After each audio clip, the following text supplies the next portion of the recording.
the first law of thermodynamics does not imply or assert that. That is not me saying that the eternality of energy is false with respect to the first law. It's just that the first law of thermodynamics doesn't teach that. Okay, so energy and mass can't be created or destroyed. Is there something in there that says that only that is the case now, or that it's not? You know what? I'm beginning to believe that you are a retarded adult. Okay. Okay, well, you have to attack me and not I'm pointing out to you that this is probably the 4th dozen time we've gone through this again, and you're still stuck on stupid. Okay. The point is, I asked you for a defeater for God being the eternal creator, and you appealed to the eternality of matter and energy. When I ask you, what is your source of that, you appealed to the first law of thermodynamics. The first law of thermodynamics does not teach that. Darth, why get bogged down in disputing what the first law of thermodynamics is scientifically? Just accept his proprietary definition and just ask him where he got it from. Where did he get? Because when he says the first law, and he's just going to repeat the same thing again. He says, because it can't be created or destroyed. He thinks, okay, then he's just repeating the same claim. So the fact that it can't, that there's no natural means or man-made means that we know of by which it can be created or destroyed, it doesn't follow from that it's eternal, any more than in all uniform experience. There's no man-made or natural way that we know of yet that will stop the Earth from rotating on its axis, unless, of course, our sun went supernova.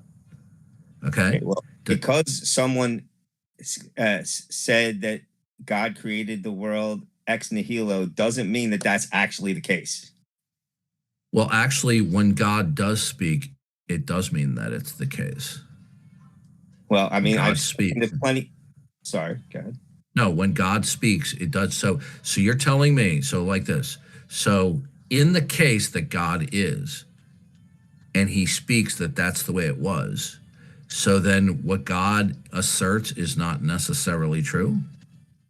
No, my point wasn't that. My point was that some theists that I speak with, they cite that God created the world from pre-existing materials. Not all say ex nihilo. Well, then they wouldn't be theists in the proper sense, because God would no longer be God. He would just simply be a creature that coexisted along with some other stuff, and he wouldn't be ultimate. So he couldn't be considered God. He could be considered a powerful being. Now, the point is simply this, all right?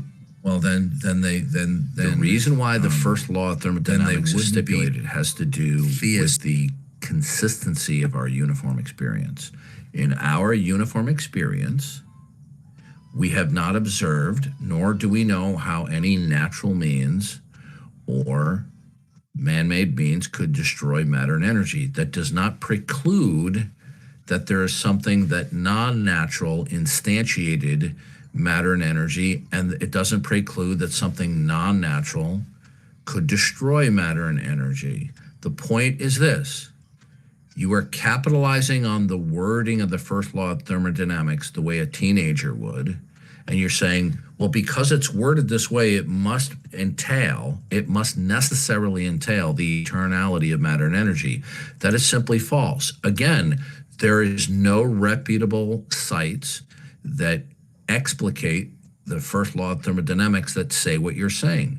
So how did you determine that matter and energy are eternal other than citing the first law? Because the first law doesn't get you to that. Well, here's the question. Could the first law be falsified tomorrow if someone discovered some way to destroy matter or energy? Yep, it could be, but the thing is, then it's provisional then. Well, all science is, you know that, but the thing is, there's no exceptions. So you're using a provisional conclusion that you hold to, okay, right? Right. The law is just a broad generalization of what we have in our uniform experience, and tomorrow it could be changed completely. All science is like that. You know that. But Good. So your statement that matter and energy are eternal is not necessarily true. I always told you this is my opinion. Right. So God doesn't exist as an eternal creator by virtue of your opinion? That's part of it. That's not the only reason that I have. Okay. So what is the other reason that God doesn't exist? Oh, I have tons of reasons. I mean, your particular God. All right, hold on. Go ahead. Getting my pen and paper out. Okay. Let me get my paper. Make sure you have plenty of pieces, Darth, because May I add something really quick? May I add something? Yeah. When Strong Atheist is using that law, he's clearly misusing it, because it doesn't say matter and energy is eternal, be created or destroyed in a closed or isolated system. It doesn't mean that the closed or isolated system has always been there. So he's misusing it. They always leave out the last part. He knows this. He knows this. I've explained this to him before, but he doesn't care. Well, so do you have any other line of reasoning other than your appeal to the first law, which I debunked dozens of times already? Do you have anything else to show that something is eternal? Oh, I thought the question was that God doesn't exist. Well, we can get to that momentarily, but your line of reasoning is, do you have another line of reasoning other than appeal to the first law of thermodynamics that will I thought show? Your line of reasoning was that God doesn't exist because matter and energy is eternal. I thought that was the That's what his position was. But I want to know is matter and energy eternal? I believe so. Okay. Now, on what basis? I already told you I don't have anything besides the first law. But you don't. No, you don't have the first law. That's the problem. I believe I do. You are law. No. Okay, listen. This is why I say you're retarded. Okay. Well, that's because you can't. I keep on explaining to you that you are capitalizing on the cement on the. When he Can I says finish? the first law, though, he just is restating that matter and energy is eternal. Yeah. He's just Listen to you. The first law does not stipulate that matter and energy are eternal. It just simply means in our uniform experience. He's just reasserting the same claim. Yeah. The point is that listen to me. Listen. I'm trying to explain something to you, okay? Just because certain things are uniform in our experience and we don't find exceptions to them does not mean that they are past infinite. Are we clear on that? I understand. I tell you, it's my opinion. Do you? I'm trying to explain something to you instead of just hiding behind the cliche. It's my opinion. The first law of thermodynamics does not logically get you to the eternal, even the way it's worded. What you are doing is you are using an adolescent type of reasoning. Since it cannot be created or destroyed, what you're doing is you are extrapolating that, meaning it can't be created ever. What we're saying is in our uniform experience, it can't be created or destroyed. There's a difference between within our uniform experience, within our system, versus something that is above and beyond the system. Is the first law of thermodynamics specific to a system? Yeah, it's specific to a system. Okay, good. Now here's the problem. Can I expand on that? Can I expand real quick? No. Here's the problem, okay? So the system is our uniform experience. So the law is only specific to the system and not beyond or extrinsic to the system. Are we clear on that point? We are clear. We've had this talk before. Good. Now here's the problem. Is the system eternal? The system is not eternal. Okay. So then the matter and energy within the system couldn't be eternal either. I believe the energy is eternal that's within the system. Where did you get that from? Because the energy, first of all, we get back to the Planck length time before the expansion of the Big Bang started, Stop, and we stop, have stop, stop, stop, stop, stop, stop. Listen, do you think I'm not familiar with these terms and Big Bang cosmology? None of what you just said is any way relevant to what we're talking about. So, for example, William Lane Craig, who has 2 earned PhDs, one in theology, one in philosophy, accepts the Big Bang cosmology. Accepting Big Bang cosmology doesn't get you to the eternality of energy. Are we clear? Sure. Okay. Now, what is your rational justification that energy is without beginning ever, that it is eternal? Same answer. I'm waiting for it. First law. I've already. Okay. Why do you keep on doing this? Okay. You keep asking the same question. No, I've already explained to you the first law of thermodynamics is not without stipulation beginning of the eternality of energy. Which is your beating opinion. a dead horse. Your opinion. Animal cruelty, Darth, bro. stop trying to educate him. Just ask him to defend his claim. Look. I will in a second. So one more time, are we clear that the first law, which is the first law, something that was conceptualized and articulated and taught by people within the scientific community? Yes. Okay. Did they originate with that? I'm reasonably sure they did. Yeah. Now, do any of them teach that the wording of the first law entails the eternality of energy? Do any of them do that? Not sure that they could make that claim. No. Okay, then how are you making that claim? It's my interpretation of it. No, it's not an interpretation of it all. What you're doing is what you're doing is you're saying, well, because it can't be created or destroyed, you're saying because there's no known natural or man-made ways, therefore it can't be created or destroyed ever. Well, there could be some non-natural means. Can you rule that out?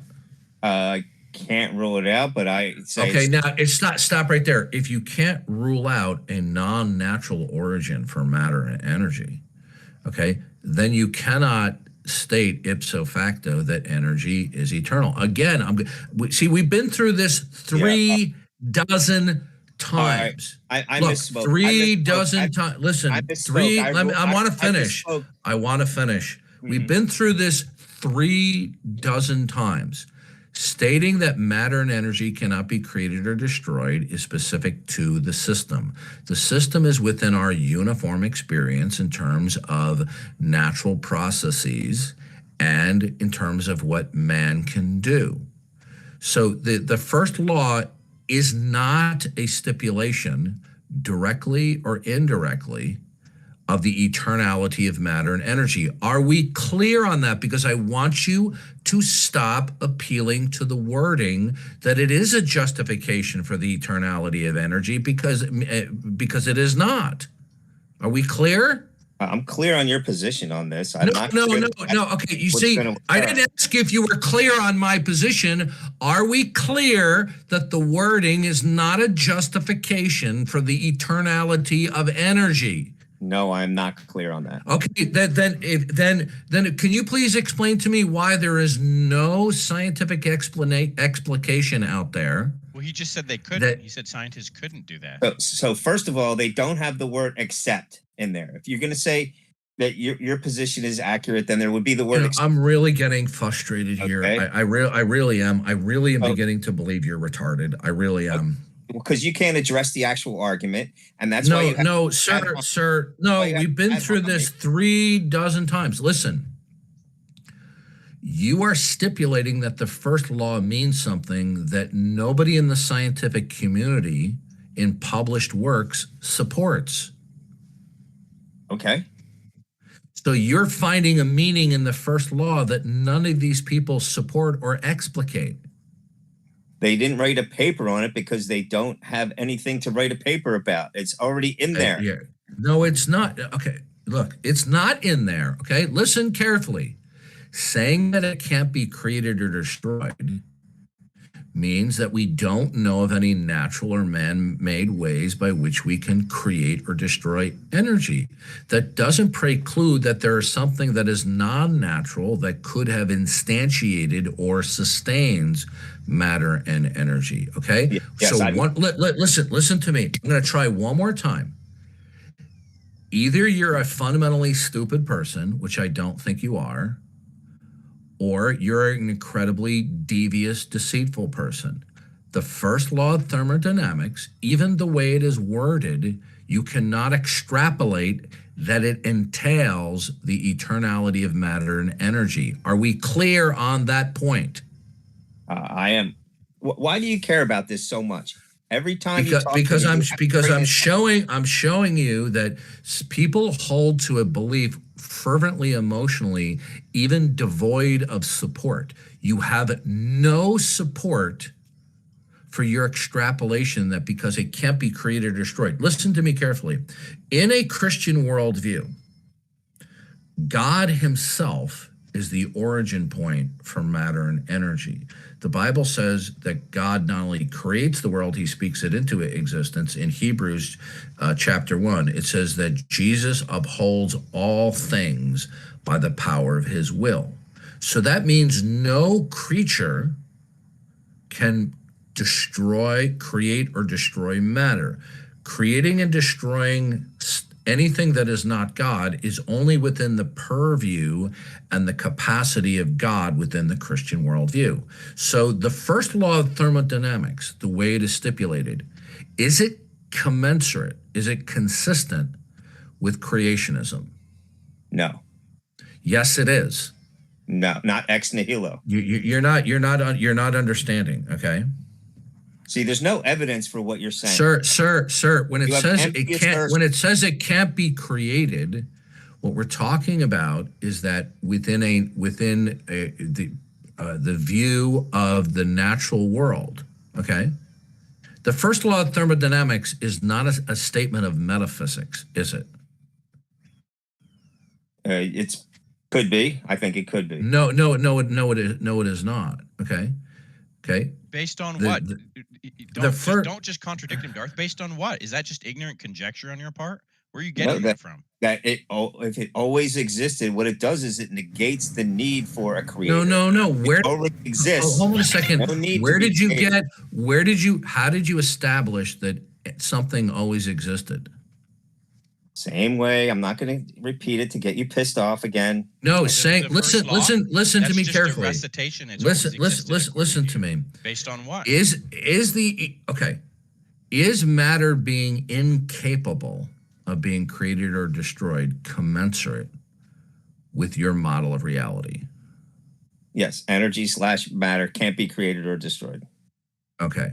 Now, is the idea that matter cannot be created or destroyed by natural means commensurate with creationism? By natural means, if you're going to throw that in there, I guess. Well, that's what the first law is talking about, sir, because it's not a metaphysical statement. It's only dealing with the world in our uniform experience. Okay, you didn't put the words in last time. So let's make it very clear. Okay, well, I'm going to explain it one more time to you. You cannot extrapolate because it says it can't be created or destroyed, that this necessitates its eternality. It simply means that within the system, okay, within the system, the first law doesn't govern the system governs the first law, okay? Within a system, okay, and in this system, which is considered to be a natural one, within that system, matter and energy cannot be created or destroyed. Can God create a system whereby natural means cannot create or destroy matter? In your hypothetical, it's fine, but there's no evidence that God. That's not the issue. That's not the issue. Okay. All I'm asking you is simply this. All right.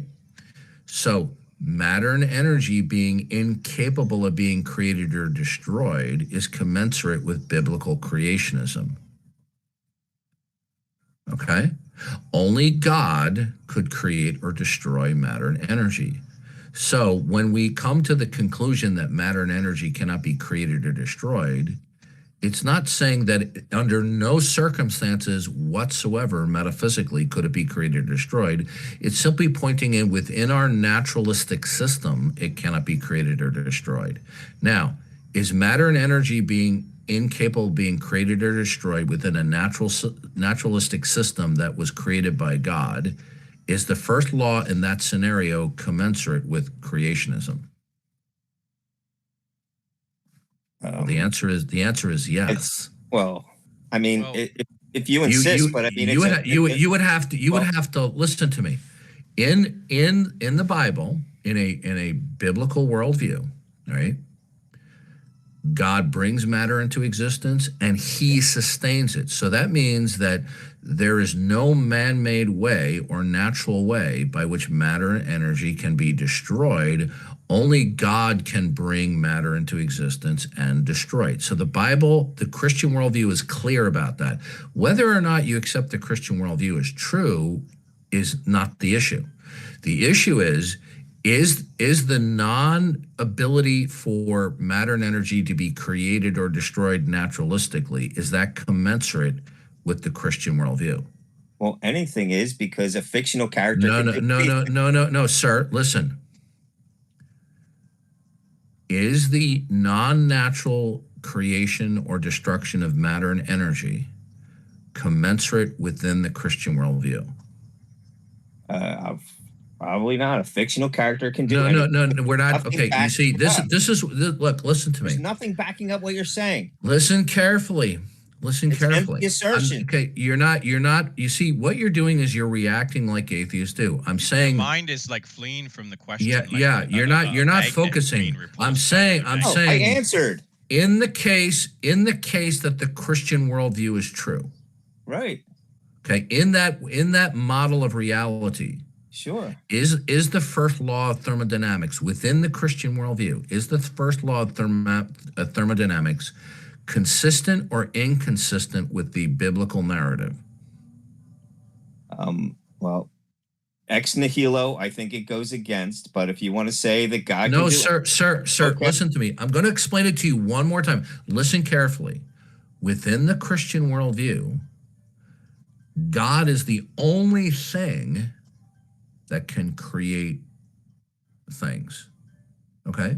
God is the only things that can eradicate it from existing. Hebrews 1, he upholds all things by the power of his will. God speaks the creation into existence and he upholds it within existence. Okay? There are creatures within God's creation that can manipulate matter and energy or whatever other concrete substances there are, but only God can create and destroy the things that he creates within the biblical narrative. It makes no difference that you don't accept the biblical narrative as true. So I will ask you, and this is not a loaded question, and this will show, I'm just going to show to everyone in the room whether you are a truthful person or you are bent on being utterly deceitful. Is the first law of thermodynamics commensurate with God creating a world where he creates and sustains matter and energy, and naturalistically it can't be destroyed because God sustains it? Is the first law of thermodynamics commensurate within the biblical narrative? Yeah, I answered before. A fictional character can do anything. No, I didn't. We're not. Okay, you see, now you're being childish. The issue is, I didn't ask you to accept that it is true. I'm saying within the biblical narrative, Yeah. is the first law of thermodynamics commensurate with the biblical narrative? Yes or no? It goes against it. It doesn't say natural in the first law. Listen to me. Okay. Listen to me. It's going Does the biblical narrative teach that God brings into existence all that exists that is not himself? Would that, in the biblical narrative, does that include matter and energy? I don't remember those exact words. Are those the No, exact? look, listen. God said, "Let there You know be what? light." I'm really getting irritated with you.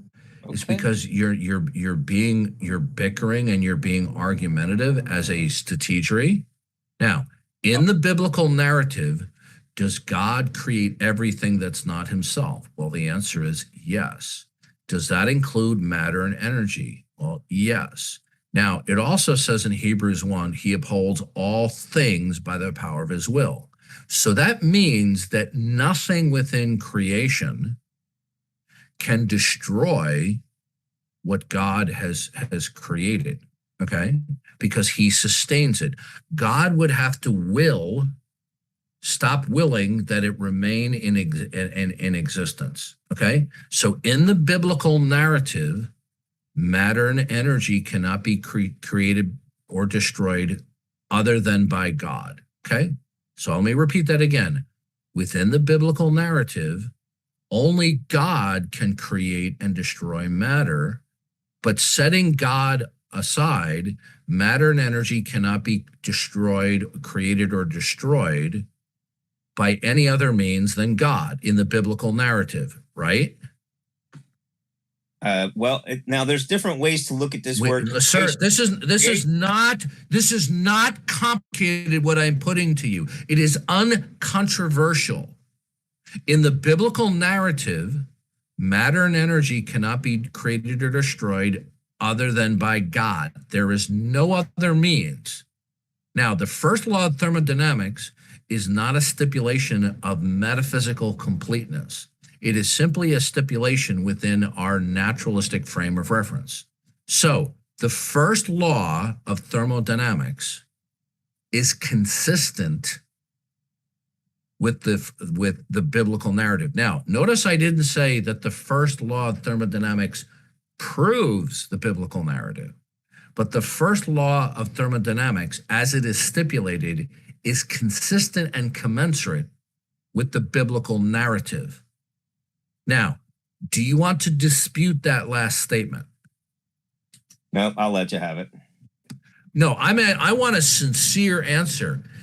Okay, for example, I could simply say to you that within the Islamic narrative, within the Quranic narrative, Muhammad is the last and final prophet of Allah, right? And if I said to you, Muhammad is the last prophet of Allah, is that commensurate with the Quranic narrative? I would say, yes, it is. I don't have to agree that Allah exists. I don't have to agree that the Quran is true. That's fine. Now, The problem. good. Yeah. Now, I'm gonna ask one more time. Yeah. I would Is the describe first myself law as of a fighter. thermodynamics? I'm John Morgan of. I've already explained to you the biblical theology of creation, okay, and God's sustaining power. Is the first law of thermodynamics commensurate with the biblical narrative? Not the ex nihilo. Okay, all right, you're done. Okay. Okay. Well, Hey, Darth, I have a question for you. You see, this is what happens when you have 45-year-old men who have the minds of 13-year-olds. well, what I wanted to point out was that his interpretation of the first law is just a covert way of saying that God does not exist. Right? The way he's interpreting it is he's saying that the first law is a stipulation that God doesn't exist. He's completely bent on being devious and deceitful and dishonest. His Darth, I have a interpretation question. of the law. His interpretation of the law. It's not even an interpretation, because there's nobody in the scientific community that says this. This is beyond the scope Fine. of His science. fiat declaration about the law then. Yeah. It requires him to reject the last sentence of the law, though. The That's what point I'm is saying. this. Look, let's put it let's be Oh fair. yeah, because he's okay? only using part of it. He only verbalizes Yeah. part of it. All the time. Let's be fair. With the first law of thermodynamics, where matter and energy cannot be created or destroyed, that would be commensurate with a past infinite universe where matter and energy have always existed. That would be commensurate. But it is also commensurate within the biblical narrative of creation. So when it says it can't be created, okay, the first law of thermodynamics is not making a universal declaration metaphysically. It is simply saying within whatever naturalistic system that we are in, and by naturalistic, I don't mean naturalism, okay? In this universe of physicality, that in the system that we are in, matter cannot be created, okay? But he wants to take the statement matter cannot be created to be a universal metaphysic. Well, But you it's can not see intended to be. how his mind flees even from hypotheticals. It's like his mind just slips out of his fingers whenever you ask him hypotheticals. He just can't grapple with them. This is why I say he has the mind of a 13-year-old in a 45-year-old's body. He refuses to understand that when we say it can't be created or destroyed, there must be a context to that. What he wants to make is that the context is all of metaphysics. In the Which is what I was saying is his but that's not what the interpretation. first law is saying. The first law is not saying that matter and energy cannot be created in the totality of everything that exists. It is simply saying in the system that we find ourselves in currently, it's as per a system. But what I was saying is his interpretation is just a declaration that there's no God. This is why it is so difficult to talk That's why I was with saying unbelievers. You should stop disputing what the definition is and just ask him to defend his definition. No, I'm trying to get him. I'm trying to compel him to have an ingot of truthfulness and honesty. Well, it's not working. Hey, I have a question. Should we report him to an animal cruelty department for beating a dead horse? Yeah. No, report. No, better yet, report him to PETA. Well, he's a bitter clinger because he has nothing else. All he has to say that God doesn't exist is this insistence. Look, that if we are in a biblical creation, then in our uniform experience, matter and energy cannot be created or destroyed within our uniform experience, as per the physicality that we reside in. But to say that it can't be created or destroyed has to be understood contextually. The first law of thermodynamics is not a stipulation of a complete metaphysic. It's simply a statement within our physical universe. Okay? And he knows it's true. I know it's true. Everyone in the room listening knows it's true. And so therefore, why he's digging in his heels, screaming and dragging his feet, is because he doesn't want to admit that the first law of thermodynamics is commensurate with the biblical narrative of God's creation and providence. Right? Because then I'll just say, well, it just says it can't be created. It means it never was. No, it's not created as per our physical system. It doesn't mean that it's never been created at all. He's trying to capitalize on the words apart from the empirical context within it stated. He is completely dismissing the empirical context. He's dismissing it. The gentleman before who brought up that he has to deny the last sentence in the law, you should use that the next time you talk to him. So you are denying the law because you're denying the last sentence in it. What's the last sentence? It cannot be created or destroyed in a closed or isolated system. I've talked to him about half a dozen times about this many times before. He doesn't listen. Oh, he doesn't. Okay, so then we have that. That's what, gentlemen, that's a very good point, because then we have to say to him, are we in a closed system? Yeah, it does not mean that the system itself has always been. It doesn't mean that it's eternal. He's assuming that. He's inferring that. Yeah. So you see, he has been corrected. His reasoning has been eviscerated, but he refuses, contrary to pure logic and reason, to admit the obvious, because he's got nothing else. This just goes to show you the depravity of the human heart, that people will continue to argue and bicker even though they know that they're not being truthful. They know they're not being honest.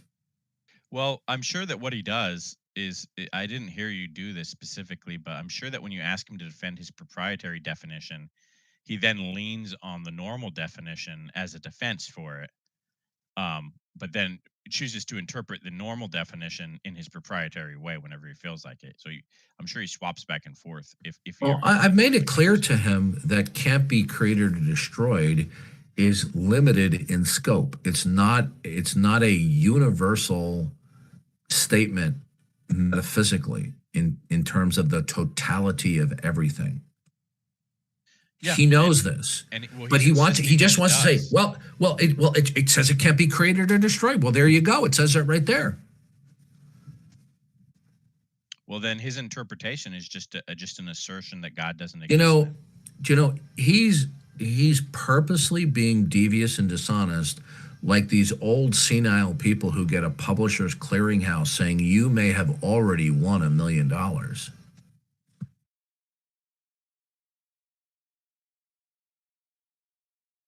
I looked into how many people had won that check, and I think over the years, only like 6 people won that check.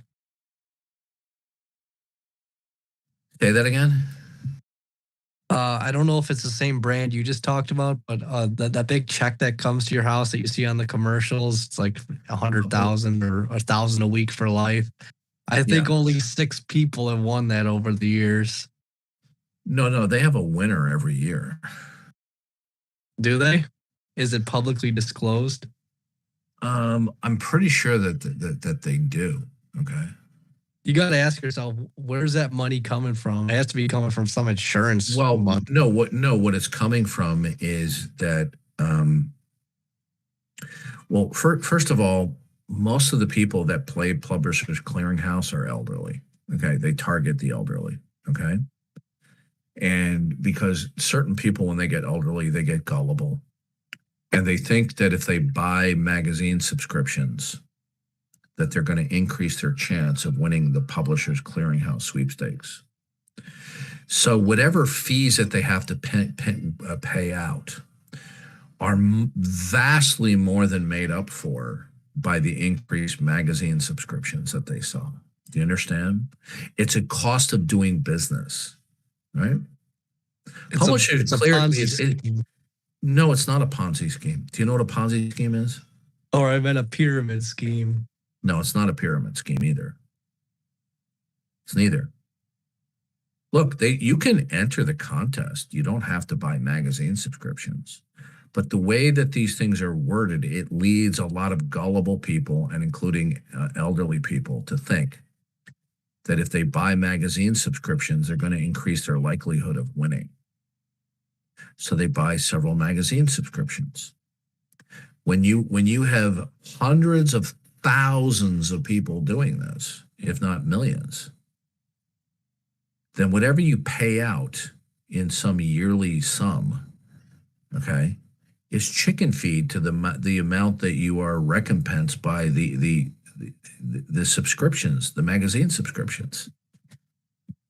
The point is this guy is, I mean, there are 13-year-olds that aren't this stupid. So the question is he really this stupid, or is he just a liar?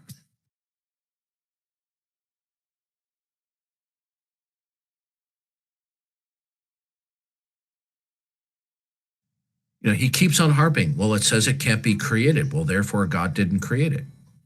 Right? It says it can't be created. So good. Look, that means God can't create it. No, it means it can't be created within a system. Well, what's the system? It's the matter energy system that we call the universe.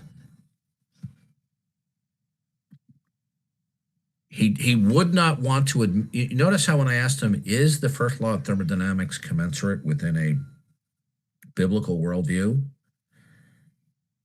He didn't want to acknowledge that it was. So he just said, "Well, yeah, it's commensurate with your fiction." Because his proprietary definition isn't, Darth. It's not. His definition is not commensurate with the Christian worldview. That's why he kept saying No, not the X way being a low part. no, what he's doing is he's capitalizing on the look. I know what he's doing. This know. is what these evil judges do in the Supreme Court when they want to radically make new legislation where none exists, and they just radically reinterpret the words to mean whatever they want.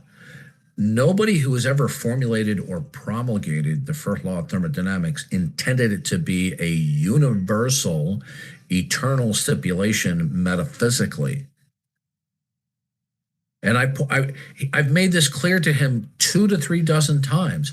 There's no reputable scientific source that says this is that matter is not I don't think you're understanding my question. eternally or metaphysically. But he doesn't care. He doesn't care. What's his name again? It's something atheist. What is Strong atheist. Strong atheist. Then you need to stop when you're talking to him. Stop thinking about the first law and just say he's referring to the strong atheist law, whatever that is. He's referring to some law he's made up. Where'd he get it from? Well, it just says it can't be created, so therefore God didn't create it. That's his thing. I don't know if you. Where did he get that from? I don't know if you noticed Just earlier, the but same he conceded. You asked him earlier, is the system eternal? And he responded no.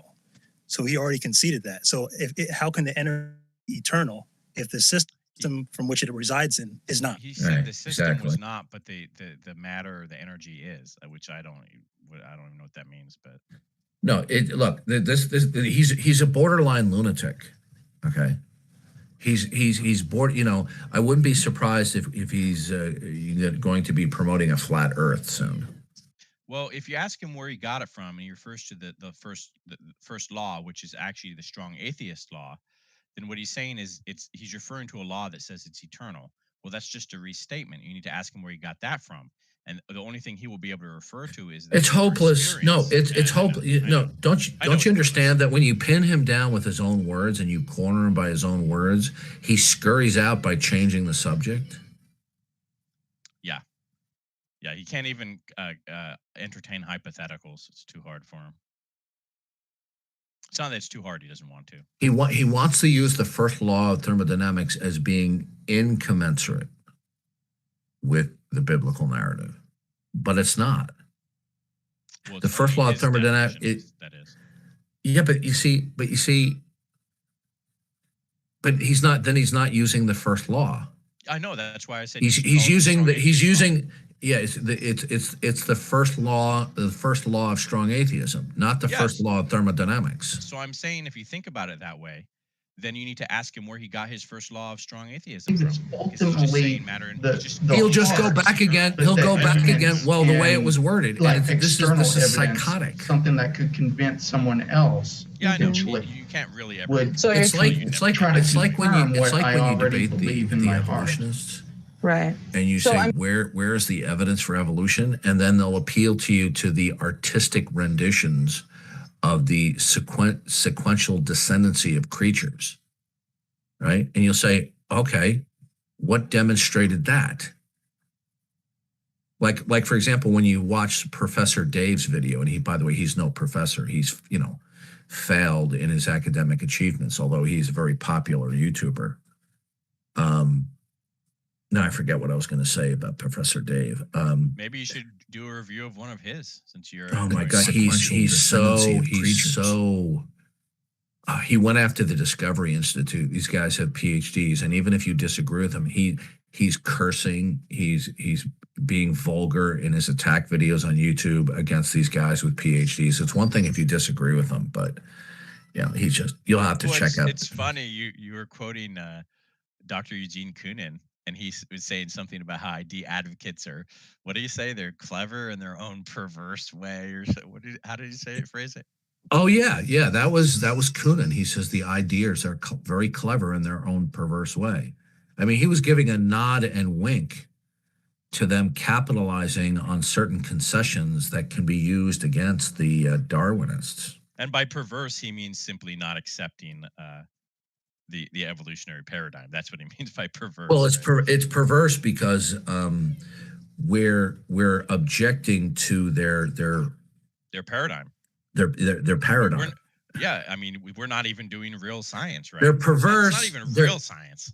They're perverse from his. And by the way, I don't want to throw Eugene Koonin under the bus because I have a lot of admiration for him because of his brilliance and his academic achievement. But at least he's honest to admit some of these things. But when he says they're perverse, what he's talking about is they're capitalizing on certain true statements that even Koonin admits, and they're recapitulating these statements, and he considers it subversive, and because he considered it subversive, he considered it's perverse that they're being subversive. Okay, because he knows that they're not misrepresenting the quotations.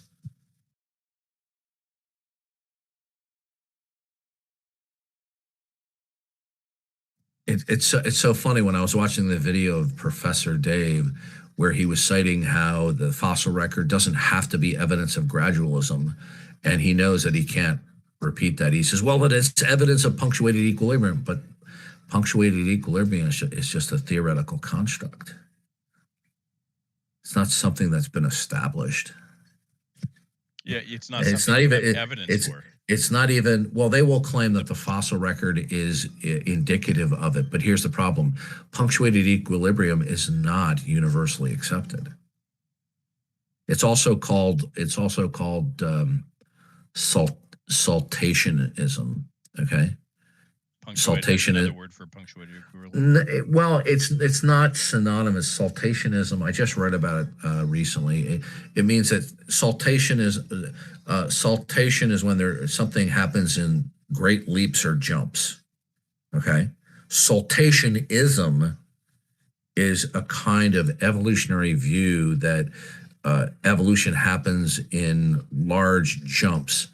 And that can be, to a certain degree, commensurate with punctuated equilibrium, but it's not precisely the same thing. There are nuanced differences, but casually they're very, very similar. Okay.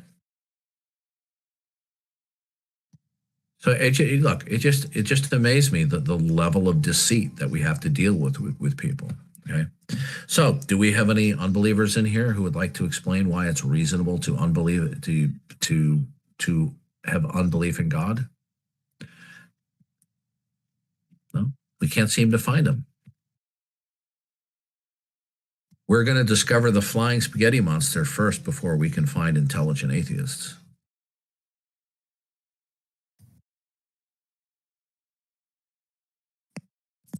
Hello? Are you an intelligent atheist? I try to be. Okay, can you tell me why you're an atheist? Well, the way I see it is it really depends on how the conception of God is presented to me.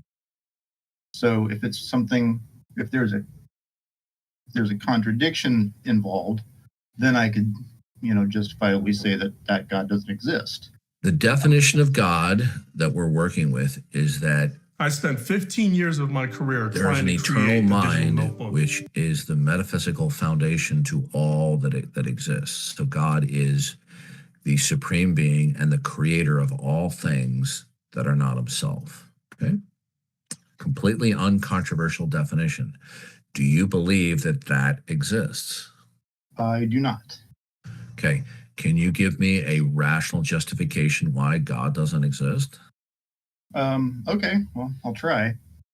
So you're saying that according to the definition, God is a mind that is fundamental to everything.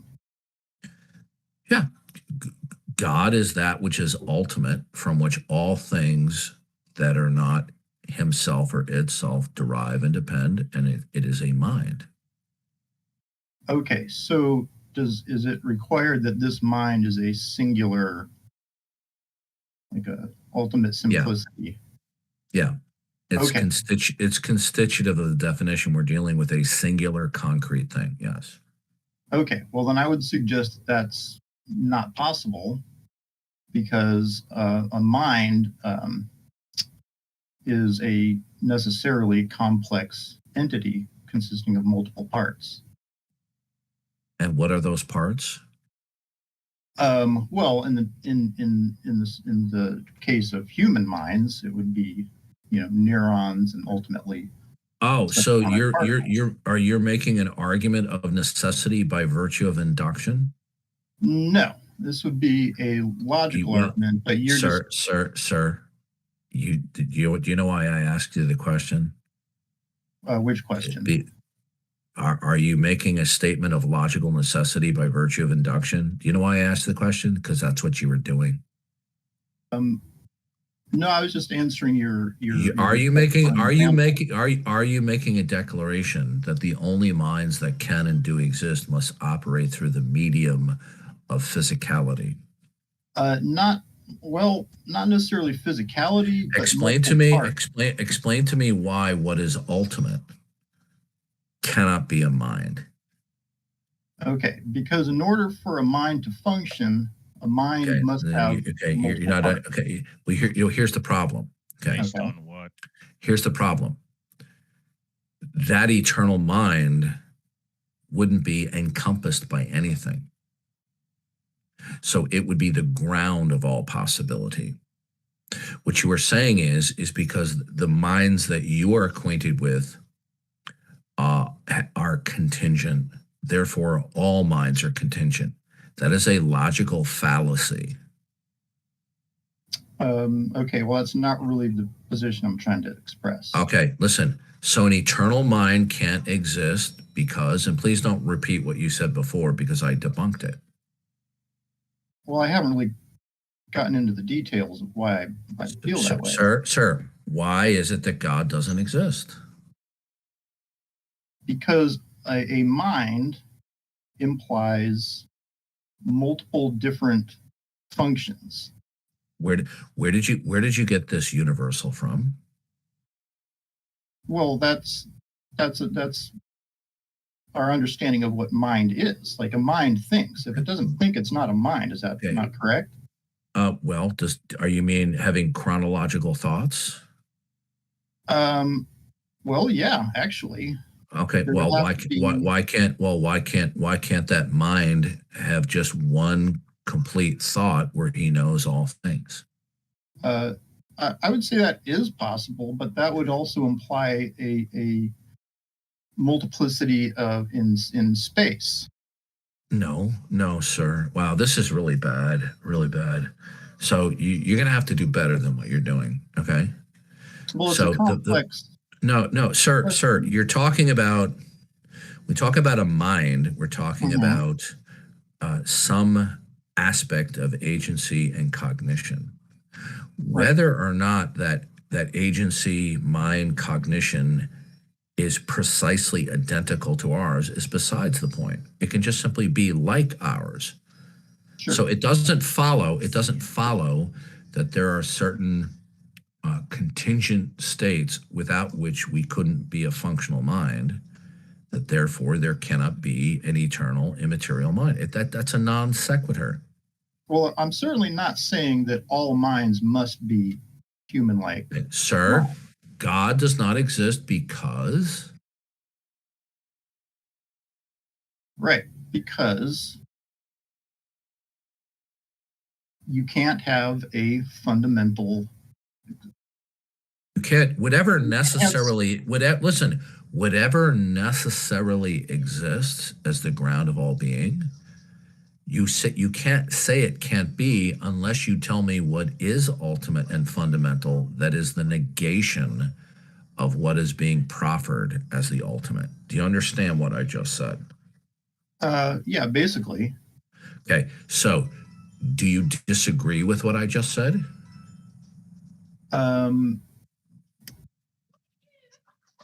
Sorry. There's no logical contradiction with there being what is ultimate and eternal. Well, being a mind. Is there a logical contradiction, or is there some type of problem of contingency? Well, I would agree that there is, or probably can you answer my question? Is there a contradiction in terms of contingency, or is there a logical contradiction of an eternal mind? A logical contradiction of a fundamental mind. What is it? Simple mind. What is the logical That's what I'm contradiction? What is the logical contradiction of an eternal mind? No contradiction of an eternal mind, of a simple mind.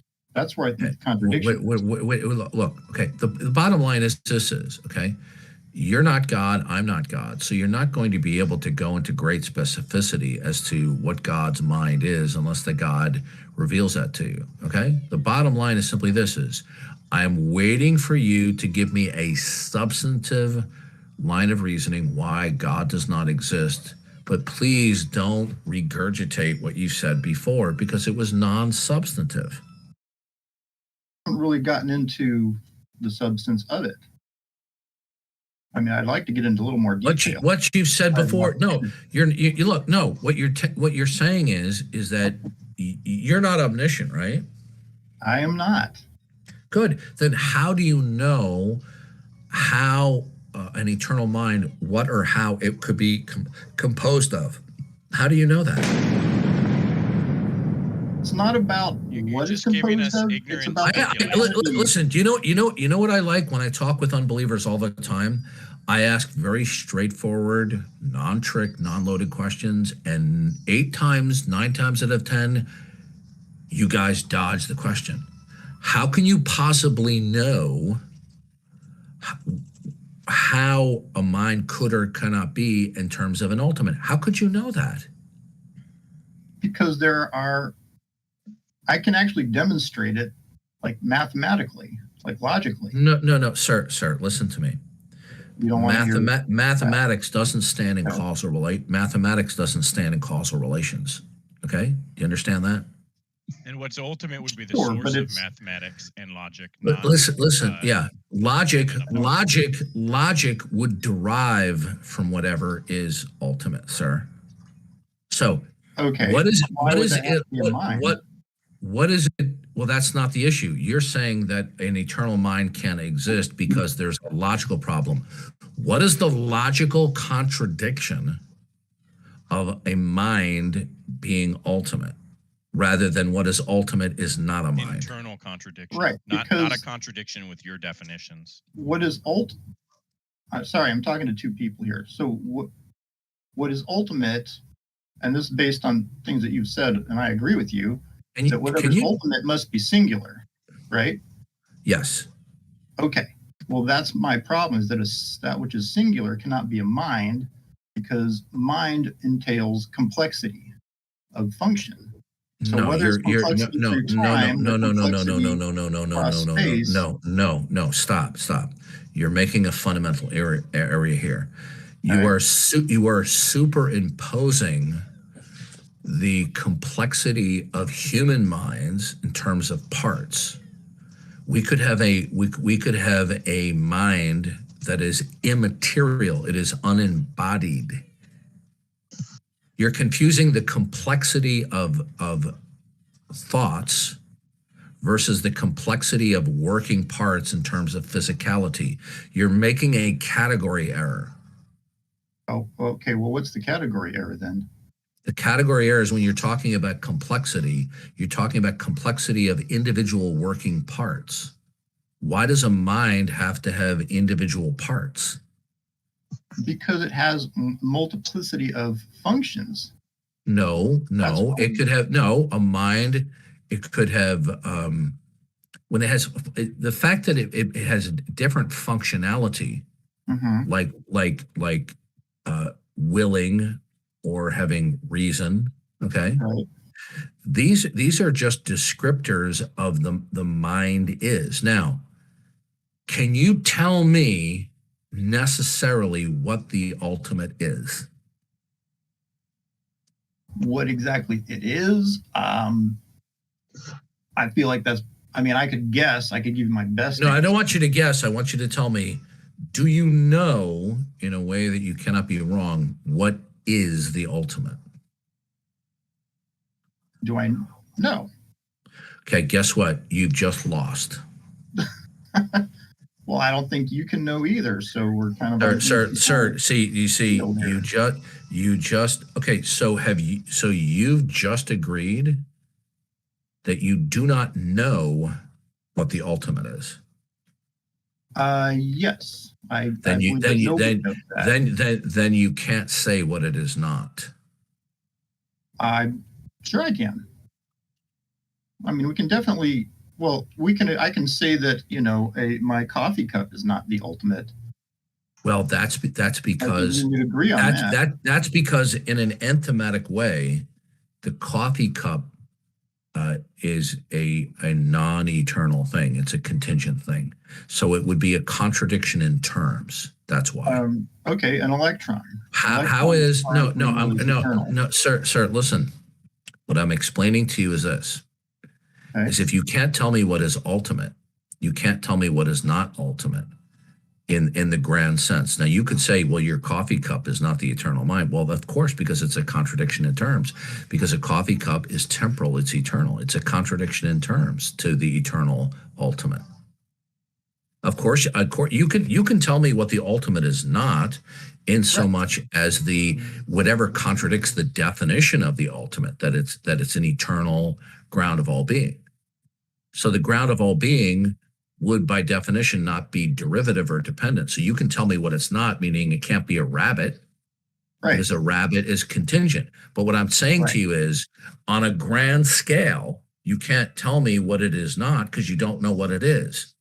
Other than citing something that contradicts the definition of the ultimate. Okay, but I can use the same method to rule out that I would say to rule out a rabbit. Wow, this is out a mind. Yeah. Good. Tell me how you rule out that what is ultimate is a mind. So what is ultimate is not a mind? Correct. Why can't it? So what is ultimate can be eternal and not a mind, but it can't be a mind. Why can't it be? Right, because a mind, as I've said before, a mind entails multiplicity of functions, and you can't have a multiplicity of functions. How does it entail that? Does it entail that because you say so? It's a logical necessity, I would think. No, you're not understanding that there can be multiple roles or functions. That does not mean that it is not one thing. Okay, well, how can a mind? Can I step in here for a quick second? No, you can wait. So Like Simeon, Sure. you're really barking up the wrong tree. This is you're making a grandiose statement that God doesn't exist because you know what an eternal mind can't be. Well, you don't know that, do you? I believe I do. No, you don't. That's asinine for you to say that. Hello? You don't know that.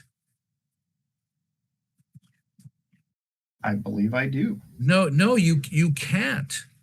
You couldn't know that. Listen to me carefully. If there is, in the case that there is an ultimate eternal mind, we call God, the only way that you can know that it does or does not exist, okay, or let me rephrase that. The only way that you can know that it is that it reveals itself. The only way that I would know there's an ultimate mind is that it reveals itself. That's right. I mean, that would do the trick. I don't know if that's the only way. Do you agree with that statement that the only way to know that what is ultimate is a mind is that the ultimate mind would have to reveal itself? I don't think that's the only way to know, but no. Trust me. That's the only way you could know. The only things that exist that would indicate the mind would have to be revelation. If the mind decides not to disclose its existence, then how could you know that it's there? How could you wouldn't? Right. So now you're agreeing with me. So now sir. Let's stop with the little cafeteria table bickering here. Okay. I'm not. This is something that atheists. Okay, I know you're better than most. I got to give you credit. Thank you. Wow. Okay. So the point is, you can only know that an ultimate mind is if and only if that mind reveals itself. Right. I will go ahead and say yes. Okay. Likewise, you can only know the characteristics of that mind other than just a mere definition unless the mind reveals what its characteristics are beyond a basic definition. Right? I think to an extent that's true. No. Beyond a basic definition of a mind, okay, a minimalist definition of a mind, the only way that you could know that the mind is and know substantively what that mind is composed of, if you will, right? Okay. Is if that mind reveals it. So what you're telling me is that you could know what the eternal mind is composed of, even though you don't believe it's there, but hypothetically, without it revealing itself to you. Well, so what do you realize? Do you understand the mistake that you're making? Well, you're I'm not getting everything out that I'm necessarily. You're not. Listen, you're making a fundamental mistake here. You're saying I, as a mere human being, can know what the mind compositely would be simply by being a human, absent that mind existing and revealing what it is.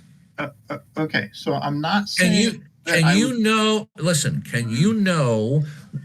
if there's an eternal mind, okay, and you were to grant that, can you know what that mind is compositively beyond a mere definition? Can you know that by pure reason? Okay, I could not know what this mind is composed of, but I believe I could be able to know that it must be composed of. It must be compositional in some way. You're contradicting yourself. You're and compositional, is that an abstract compositional or a concrete compositional? I'm not sure what an abstract compositional would be. Abstract means that these are conceptual distinctions in order for our mind to get a handle on it. But it doesn't simply mean that these are concrete divisions. No, I'm thinking in terms of the concrete. No, okay, no. But you see, you're not in a position to say what an ultimate mind compositionally, concretely. See, we're talking concretely here, right? Can you know what an eternal mind would be in a concrete compositional way is if it did not reveal what its composition was? I would not know the specifics. Good. Game over. We're done. We're done, sir. You've just been defeated. I don't think that I have, but no. Okay. Wow. Okay. Well, I mean, look, if you want to be stuck on stupid, be my guest. But you just got defeated. Okay. You cannot know what the compositionality concretely, as opposed to abstractly, and I would even include abstractly, unless the eternal mind were to exist, disguised to disclose what it is compositionally beyond just a basic definition, such as that it's a mind and it's eternal. What you're doing is you're making such a grandiose claim. It's practically laughable that you're making such a grandiose claim. Saying I can know if there is an eternal mind, I can know what it is compositionally, concretely, as a mere human, absent the eternal mind revealing what it is compositionally. How could you know that? Wait, so you're saying that you know what the eternal mind is? Sir, you're doing what every atheist does. You're pivoting. You're pirouetting like a ballerina here. I'm just trying to understand. Can you know, in the case that an eternal mind could exist and it doesn't reveal to you what it is compositionally, can you know, therefore, what it is compositionally beyond a minimalist definition? I can only know that it must be compositional in some way. No, sir, listen, focus on the question. Can you know what it is compositionally if it doesn't reveal it to you? Okay, well, what do you mean then by what it is compositional. Sir, What see, is so made this out of? is this your little get out of jail free card playing? No, Oh, golly I'm shucks, trying to Sergeant do- Carter, I'm just a country bumpkin here. Can you know what an eternal mind is compositionally beyond a basic definition, unless it reveals itself what it is compositionally? Can you know that? What it is compositionally? Can you know? Can you know that an eternal mind is omnipotent unless it reveals that particular aspect of itself to you? Can you know that?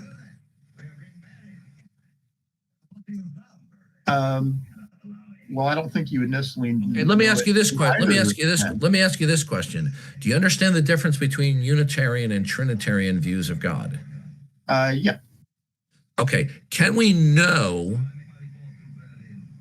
whether God is Unitarian or Trinitarian by pure reason, saying, short of listen. God revealing what it is compositionally? So you're saying that God is compositional? No, sir. Can we know that God is compositionally Unitarian or Trinitarian without it revealing its internal composition, whatever that entails? No, I'll agree with you on that. Oh, okay. So you can know some compositional things, but not others. Yes. How do you know that? Through basic logic. But that's a non-informative response. Listen to me. Listen. Every time I ask a question, when an atheist has no idea what they're talking about, but they don't want to admit the truth that they don't know it, their response is science, logic. Right, but I'm okay. Listen to me. Why did you say basic logic? Why didn't you just give me the answer instead of a verbal smokescreen? When you say by basic logic, what is the basic logic, sir? Instead of giving me a verbal smokescreen, how can you know what God is compositionally without him revealing it to you? Because in order for a God to be a God, it has a mind, as we agree, and you cannot have a mind without composition of some kind. No, sir. Could you know what that composition has to be and what it can't be? Not specifically. But good. We're done. Listen. Stop. We're wasting time here. You're just bickering with me at this point. You're just bullshitting and you're pretending like it's rock solid logic and it's just your world of make believe here. You can't know what God is compositionally unless he reveals it beyond a basic definition where God is an eternal mind. You just told me you can't know. You can't know that God is, right? Can you know, wait, hold on a second. Can you know anything at all about God were he to exist unless God decides to disclose that? You can only know what you could infer. No, sir. Can you know anything at all? No, sir. Can you know what God is absent him revealing it in some way? Well, there are certain definitional requirements. No, sir, that's not what we're talking about here. Okay. Short of God revealing himself, if he's there,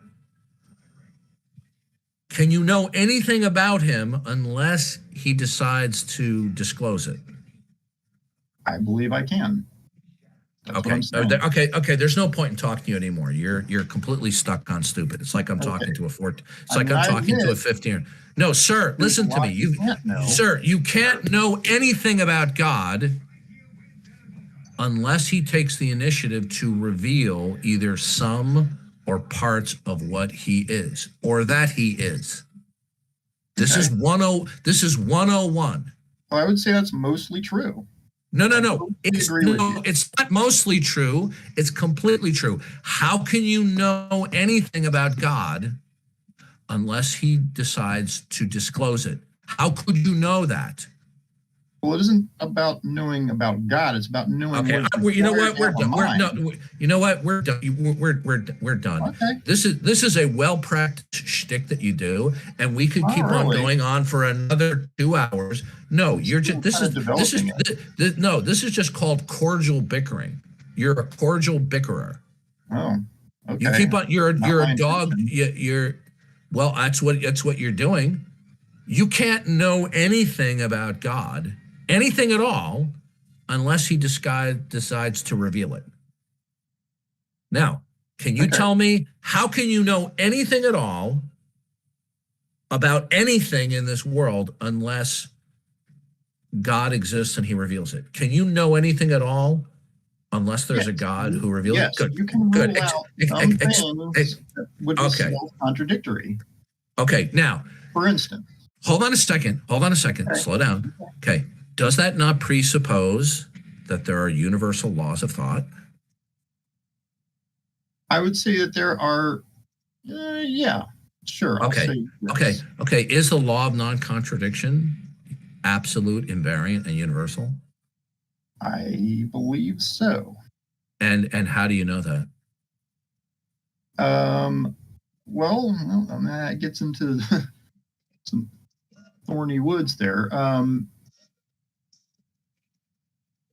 For you, they're thorny. I guess we kind of to the large sir, listen to me. In the Bible, look, let me explain something to you. Sure. In the biblical worldview, God is, and he creates a world, and he makes us to know certain things, okay, according to his sovereignty and providence. He makes us to know that he exists, and he also constructs a world so that we can know some things. And that includes that there are certain correlative things and things that are connective in this world of dots, okay, of the world of particulars. So in the biblical narrative, God not only makes us know that he exists, he constructs the world so that we can know anything at all. Okay? Now, in a world without God, how can you know anything? Okay? Is there one thing that dictates how you can come to know anything? Let me ask you this question. Do you know that there is correlativeness and connectiveness between any two discrete states of affairs? Do you know that? That there is a connection between discrete states of affairs. I would say yes. Okay. What is it that makes that real? Cause and effect. No, sir. That's begging the question. Okay. What is it that makes the connectiveness and correlativeness, which would include the causal principle, what institutes and secures there's cause and effect?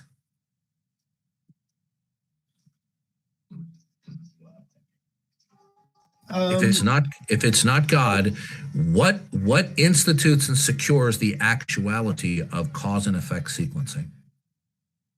That's something I don't think anyone really knows the answer to. So you're asserting something without a justification then? Well, what I think I could assert, again using logic. You notice how every time I ask you a straightforward question, you dodge it? Have you noticed that pattern of behavior? Have you noticed your pattern of behavior where you dodge my questions? Have you noticed that you do that? I'm not meaning to. But you are, and everyone else notices that you're doing it right now. Well, now, what I'm asking you is this, okay? You reject the notion that God is and that he's constructed a world, that he is the principium cognoscentia, which means he's the ground of all knowledge, because he constructs the world in such a way that facilitates that you have knowledge. Now, is there something that makes the continuity amongst discontinuity real? Something that makes continuity real? Right. Continuity in the world means that some things remain the same while other things change. Is there something that makes that real? Do you believe that it is? Do you believe that it's God? I don't. Good. Is there something that makes continuity real?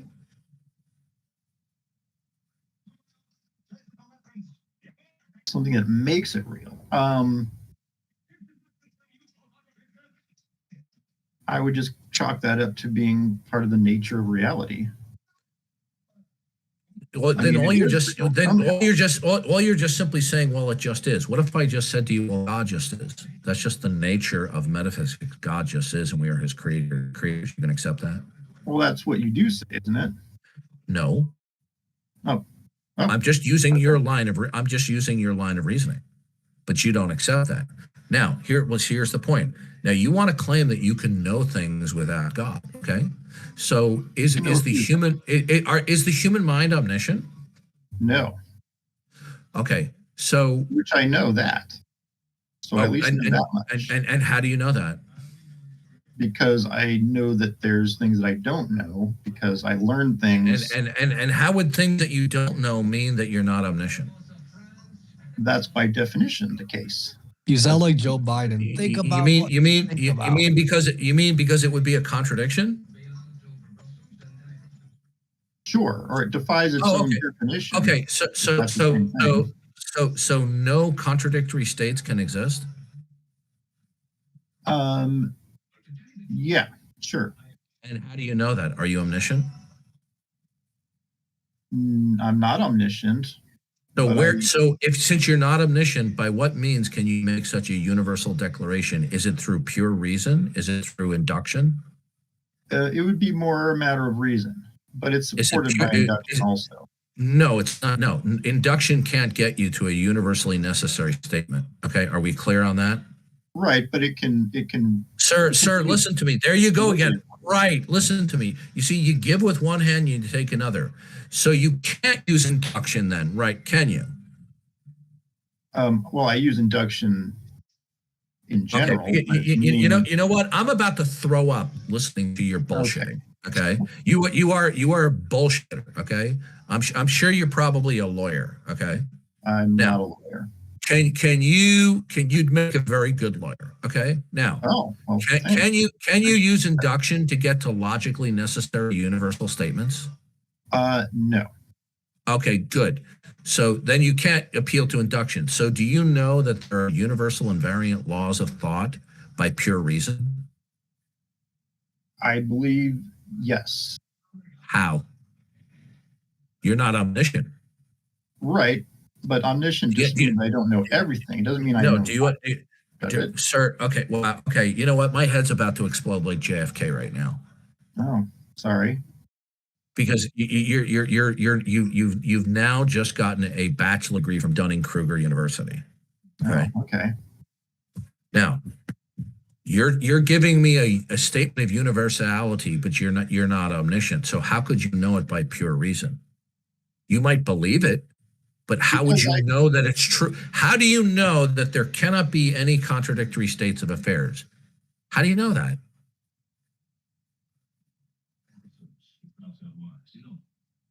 Through reason, as you're saying. See, that's another non-answer. Just like earlier when I asked you a question, I said, how do you know that? You go by logic. And I say, how do you know? By reason. What's the reason? That there can't be contradictory states of affairs? Yeah. What's the reason? That's the basis of what definition is.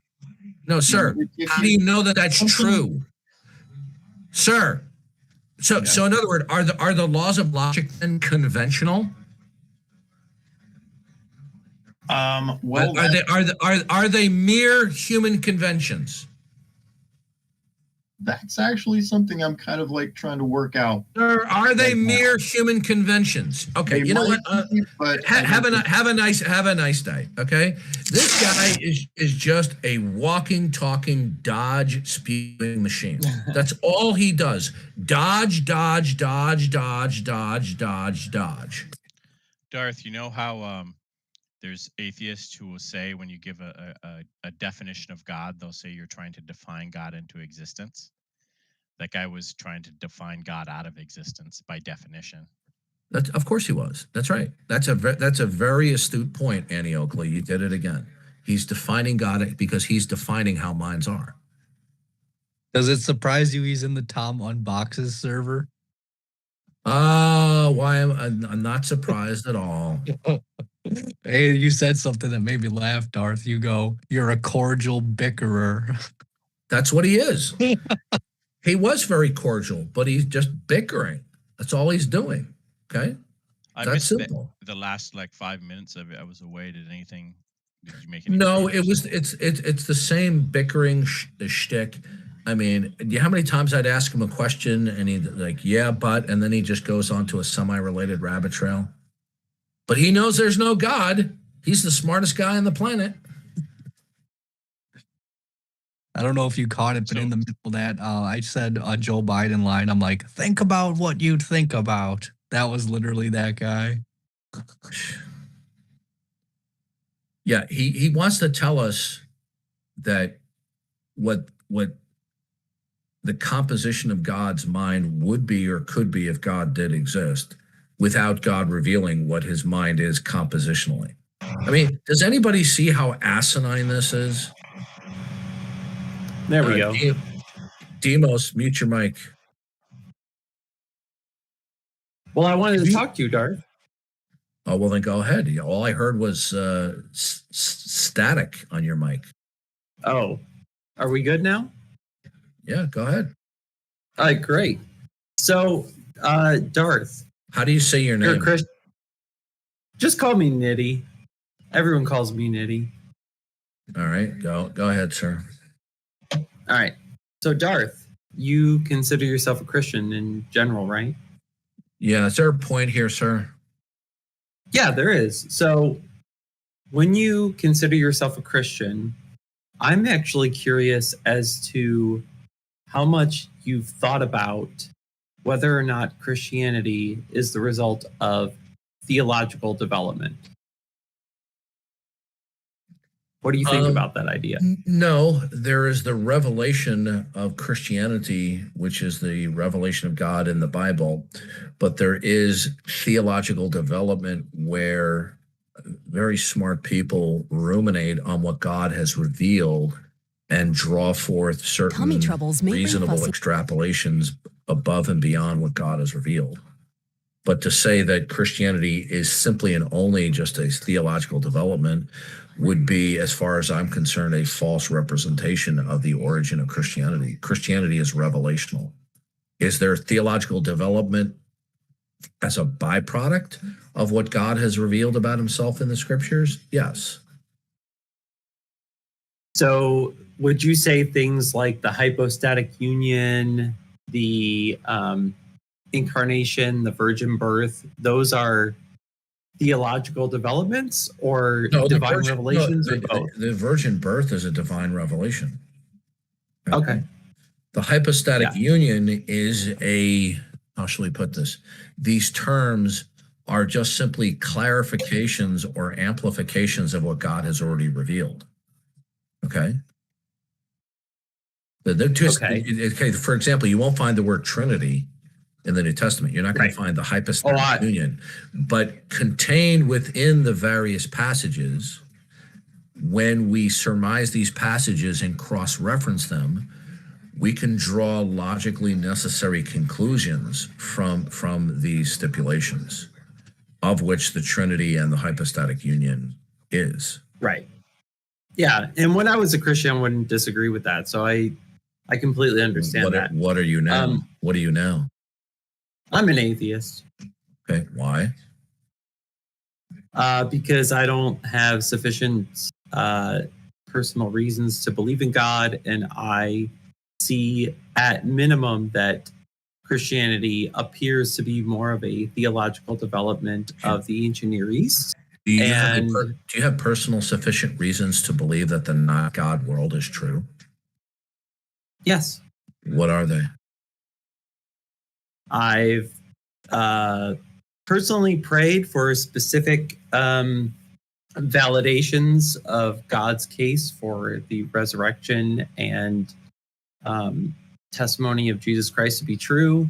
I have looked at the objections to Christian belief and found them sufficient to not believe it. That's a non sequitur for why affirming the not God world, and it's also a non sequitur for the not Christian world. Both of those are non sequiturs. How so? It wouldn't follow, according to what you said, that the Christian God doesn't exist. It's just that you don't accept the validation that God has providentially secured to begin with, that you want something in addition to what he has given. So it's a non sequitur because of what your wish list wasn't fulfilled. Therefore, No. Okay. Yeah, sir, look, what I'm saying to you is not disputable. This is beyond dispute. Okay. What you are doing is you're giving what we call a the absence of evidence is evidence of absence in certain cases, but that your evidence is not necessary, but it is what's the word, parakeet? What do I use? I use it. It's Preferential.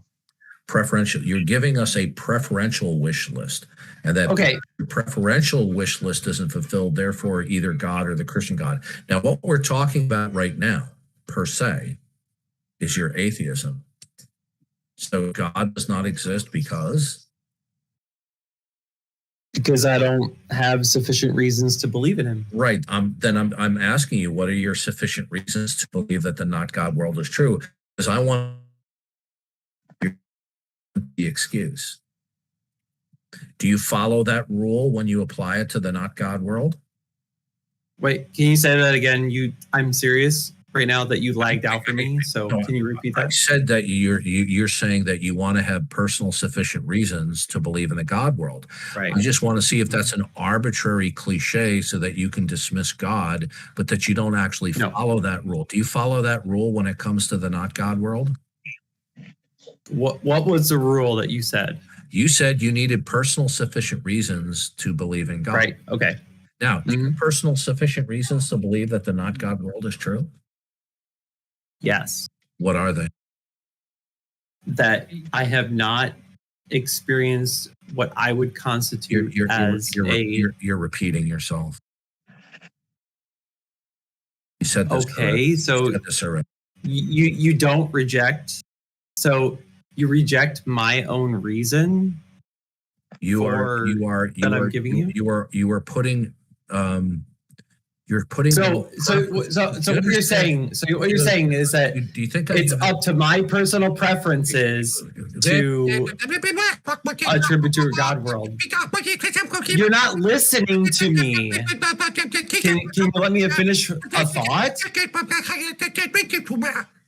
Are you being a big baby? Do I need to get the diapers out for my toddler's room to put on you? Do you understand do you understand the point I'm making?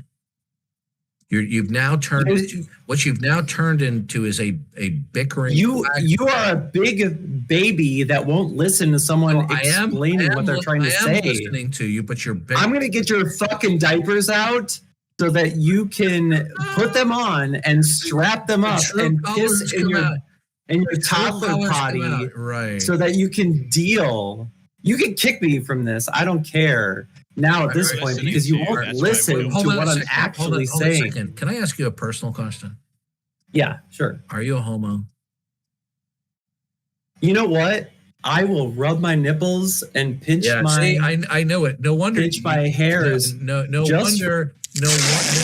wonder you started getting into that kind of filth. Is that what you do with your boyfriends? All right, we're done. Homo spotted. Now we know his personal Homo eliminated. There we go. He's talking about all sorts of diapers and all that kind of garbage. Okay. Now, so now we know the truth. This is why he doesn't believe in God. Okay. So wait, Darth, you're an expert at like matching voices. Didn't that guy sound like that Daddy Smoke guy from years ago? I don't think it. No, it's not Daddy Smoke. No, it's not him. It sounded close. You got to admit. Yeah, it did. But you see, the thing is, he did, but that's why I went, because that's all he was doing. This is what they do. Can't we find even one intelligent atheist? The problem isn't that you weren't listening to what he said, Darth. It's that you were listening too close. So that's why you knew they were non sequiturs. I'm kind of wondering, is there any such thing as what you're looking for? Is there any such thing as an intelligent atheist? I'm personally placing bets in Las Vegas that we will find the flying spaghetti monster first before we find intelligent atheists. Okay. No, this is what they do. They just bicker. They bicker. And then when you point out the flaws in what they're saying, how shall we put this? It's like they stick their pinkies in their ears going la la la la la la. I mean, it's just these people are bizarre. Here we got the guy before that, telling us that Simeon, that he can't know what God would be compositionally unless God revealed what he was compositionally, but then he can know what God is compositionally. I mean, it doesn't get any richer than that. But he looked at all the reasons, so that's his reason. He didn't have personal sufficient reasons, but what are his personal sufficient reasons to believe he's in a not God world? He never answered that, because want to know why? It's an arbitrary standard. It's an empty cliche that they say, well, God just hasn't revealed himself. Okay, well, can you defend that? People oftentimes use the word reason not to mean a rational justification. So his reason could be non-rational, and it could be because he's a homosexual, so he doesn't want God to exist. Well, when he was starting to be obscene like that, I'm thinking maybe he's really talking about what he does in private. So anyway. So the search for intraterrestrial atheist intelligence continues? Interterrestrial intelligent atheism. Well, intra, I think. Intra. Yep, I got it.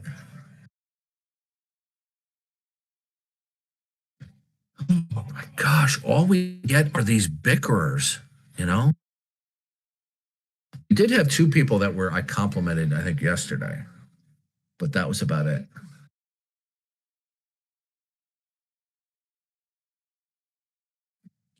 Too much. So, Darth, I recently finished a 40-day water-only fast. You didn't eat for 40 days? That is correct.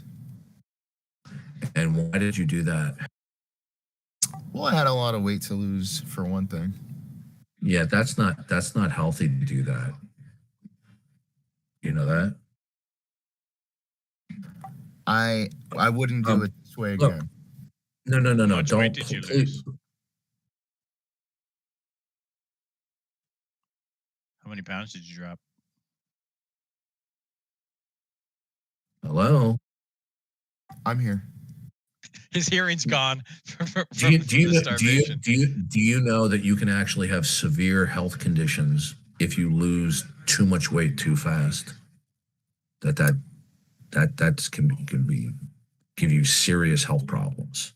Yeah, especially with the pancreas. I mean, I'm sorry. I kind of call BS. Like 40 days. I don't know. I don't. What he's doing is he's trying to use this as an analogy with Jesus. Okay. The world record is over 365 days in a row, although that was on a multivitamin, and I think he had the 0-calorie drinks too. I don't believe that. Oh, that was in Guinness World Record. The guy's name was Angus. He was a Scottishman. Anyone can look that up right now. And was he significantly overweight? Yes, he was. He ended up at 185, and he kept the weight off. Well, then he had all that body fat to live on. Even that's dangerous doing that. It's extremely dangerous. Well, in February, I was over 300. Okay. Well, do me a favor for your own health's sake, okay? That's not that you won't die from it, but it can trigger some very serious health problems. Yeah, I'm in particular aware of refeeding syndrome, which is perhaps the most dangerous thing. Is actually when you start eating again, you have to watch out to eat something. Oh, and that's true. Here's what you should try, okay? They've done studies, and they found that most calories are burned not by exercising, but by daily activities. Okay. So unless you exercise to the extreme, which would then burn significant calories, most people don't. You know, going to the gym even once a day and working out for an hour is not going to produce a significant weight loss. It's calories in, calories out. Okay.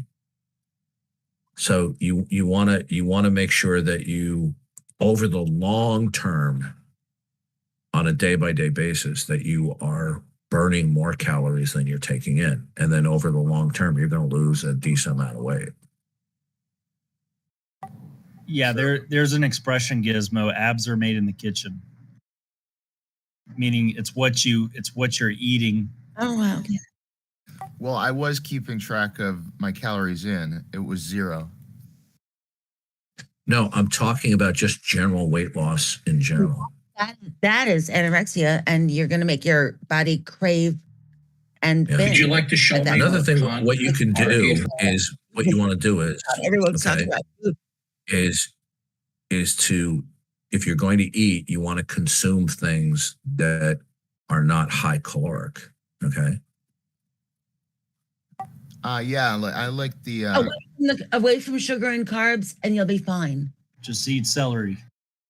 Yeah, don't listen. Here's a big mistake. Trying to lose weight rapidly is a bad idea. Almost always not a good thing for you health wise. Yeah. Doing it over a period of time, okay, 6 months, 12 months. That's what you want to work at. 18 months. That's doing it quickly is very unsafe. Sugar and the carbs and the starches, rather, stick with like proteins and fats. Your body will drop the weight. I promise. You can shoot out your pancreas doing that because your body needs a certain amount of operating sugars. You have to have sugars. There are sugars in everything. Also, But- here's something that you can do is do what they call periodic fasting. Okay. Okay, you can try whatever you want. Yeah. I just think that's crazy going 40 days without food. That's not smart at all. Unless it's a meditation exercise, yeah, that's not smart at all. Yeah, as far as sugars, citrus fruits are good for that, as well as vitamins. Too many bananas will make you fat. All right. So what did you used to weigh? I was 329 at the peak. Okay. How tall are you? We can't talk about 5'8". I didn't hear you. 5'8". Okay, 329. What are you now? I stopped at 212 or something. I have it in a log, but it was about 213, 212. That's a lot of weight. Yeah, I would do it slowly over a period of time. It's vastly more safe. And when you do it slowly over time, you're less prone to gaining the weight back. Okay. I'm not sure those studies apply to extended fasters. I think they have a higher incidence of keeping it on. Look, there are people out there who've had their stomachs gutted. Okay. And they have a rapid weight loss, but over the long run, they're not changing their eating habits, and they gain the weight back, even though they've had their stomach surgically altered. Okay, the point is, if you want to get weight off and keep it off, it has to be over a long period of time. You can't. I'm just telling you, if you're trying to get the weight off because you're concerned about your health, you're now bringing in a new, very serious health problem that you can have from weight loss too fast. Okay.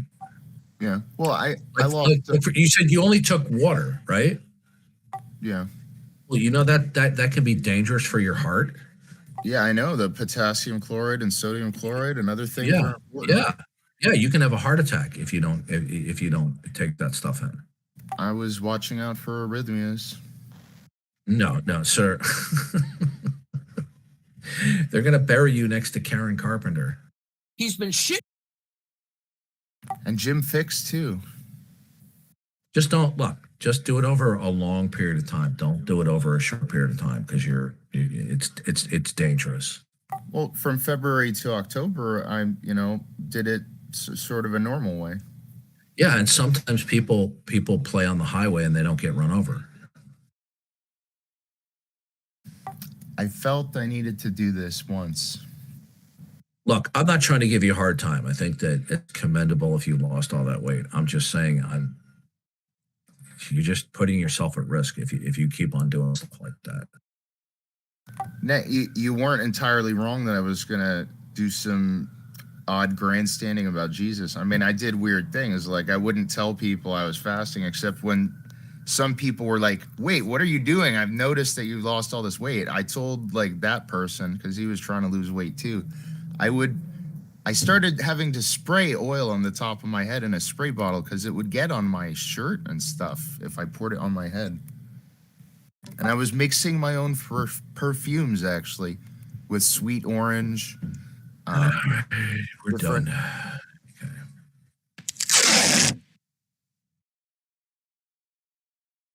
That was a waste of time. Is someone listening to like Yankee Doodle Dandy or something, or am I just losing my mind? No, that might be. There's a video game in the background. Or it sounds like someone's listening to Hogan's Heroes. Yeah, I have that on the TV. Oh, you did? So I'm not losing my mind. Okay. No, that was Hogan's Heroes. Now it's the Carol Burnett Show. You're watching MeTV. Okay. Hogan. Hey, Memorable entertainment. That's me. MeTV.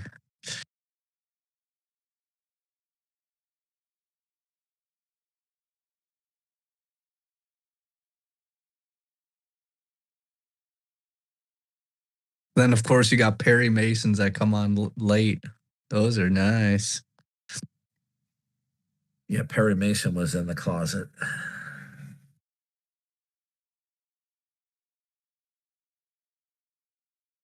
But you'll notice the pattern of behavior when I deal with these unbelievers, how they're either rude or obnoxious, or if they're cordial, they're evasive, they dodge, they rabbit trail, they bicker.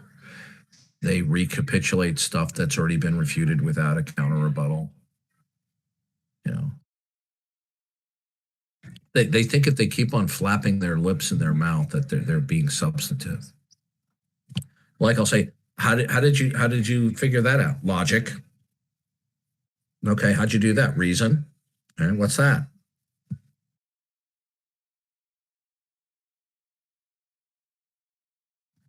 Isn't it funny that somebody can figure out what God is compositionally without God revealing what he is compositionally? Isn't that amazing that we have a human being that can do that?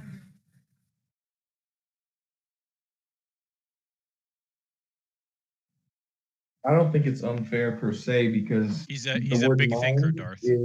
Big thinker. Human, Mark, you sound like you're in stall number 4 in the McDonald's bathroom.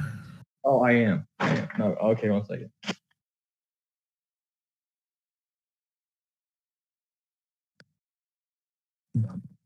I like when Clink gets all shy and he goes, "Oh, General Hochstetter." Werner Klemperer was great. All right, we're waiting for you, sir.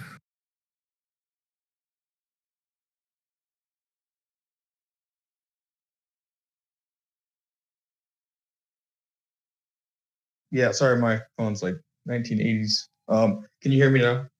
Yeah, go ahead. I mean, I sympathize with that because from their perspective, when you use the word mind, they're just going to think of like a rabbit, a dog, a turtle, right? So, I mean, I think maybe that would be why he would insist on it needing to have. And you did a good thing. You actually brought it to concrete versus abstract, because then it points out that he doesn't actually have a basis for the objection, since we just don't, like, you couldn't reason to that level. But yeah, I mean, I think we can talk about God being complex in terms of abstractions. And when people hear this, you have to make sure when we say abstraction, we're not saying fiction, right? But if he's going to tell us what God can or cannot be compositionally in terms of concreteness, How could you know any of that whatsoever unless God revealed it? See, on the one hand, he wants to admit that he couldn't know of God's existence at all unless God revealed it, but he could know what God is compositionally without God revealing it. I mean, you see the problem there? You see the arrogance? I can't know that God is without God revealing it, but I can know what he is compositionally beyond a basic minimal definition. But do you think it's a fair question for him to ask what kind of brain? Like, let's say a Boltzmann brain? No, we weren't talking about a brain. We said a mind. Or sorry, that's what I meant. Yeah. Like the Boltzmann brain / mind. Yeah, these are some of the worst people to talk to, because this is just a figment of their imagination, you know. Like, for example, Richard Dawkins did the same thing. He says, well, if complexity needs a designer, then who designed the complex mind of the designer? I mean, this is the same stupidity that we get. Okay, we're not talking about concrete complexity, the complexity. Okay, or concrete complexity compositionally. And by the way, even if God was complex compositionally, which I'm not advocating that he is, I don't hold to divine simplicity, although I'm still somewhat undecided on that issue at the moment, but I lean against away from divine simplicity. This idea that they can tell us what God is compositionally or what he can't be compositionally is a bit ridiculous.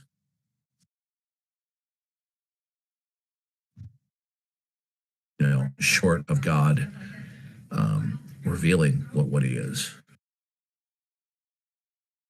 I mean, how can I know anything at all about God unless God reveals it?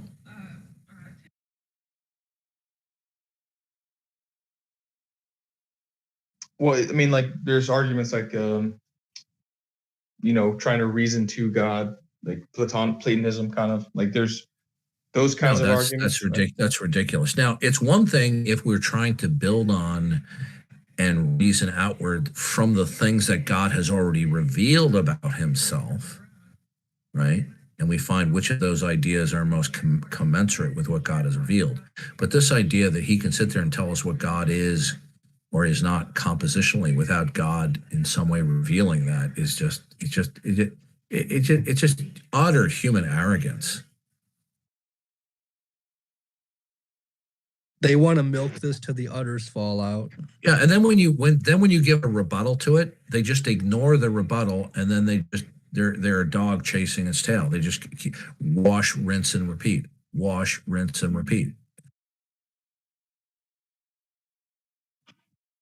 Yeah, I just think it's a fair intuition when you use the word mind that they would have these kind of questions, but obviously it's not one-to-one with a human mind. No. I like back into the left. back into the left. Back into the left. And when I say milk it till the udders fall out, picture that episode of Three Stooges when they're in that fake cow and they drop the 5-gallon milk jug. I love that. You got to get me some more lines from the JFK movie. Back into the left. Well, his position wasn't one of having unanswered questions. His position was God doesn't exist.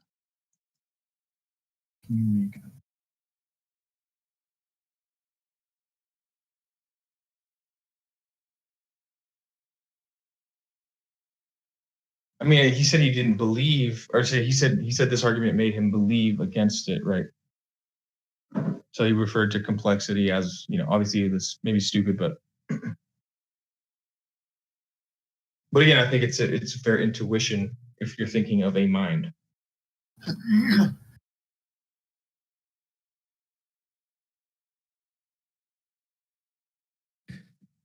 And these people want to accuse us of making up God as we go along, and that's all they do is they just make up the crap that comes out of their mouth. Have you ever seen those cartoon or comic drawings of the guy sitting on a branch and he's cutting the branch while he's sitting up in the tree? Exactly.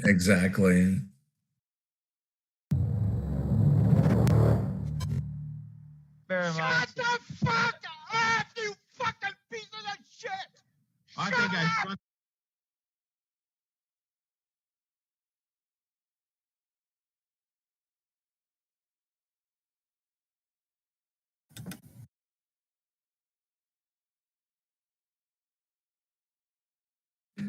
Calling all atheists. Do we have any intelligent atheists?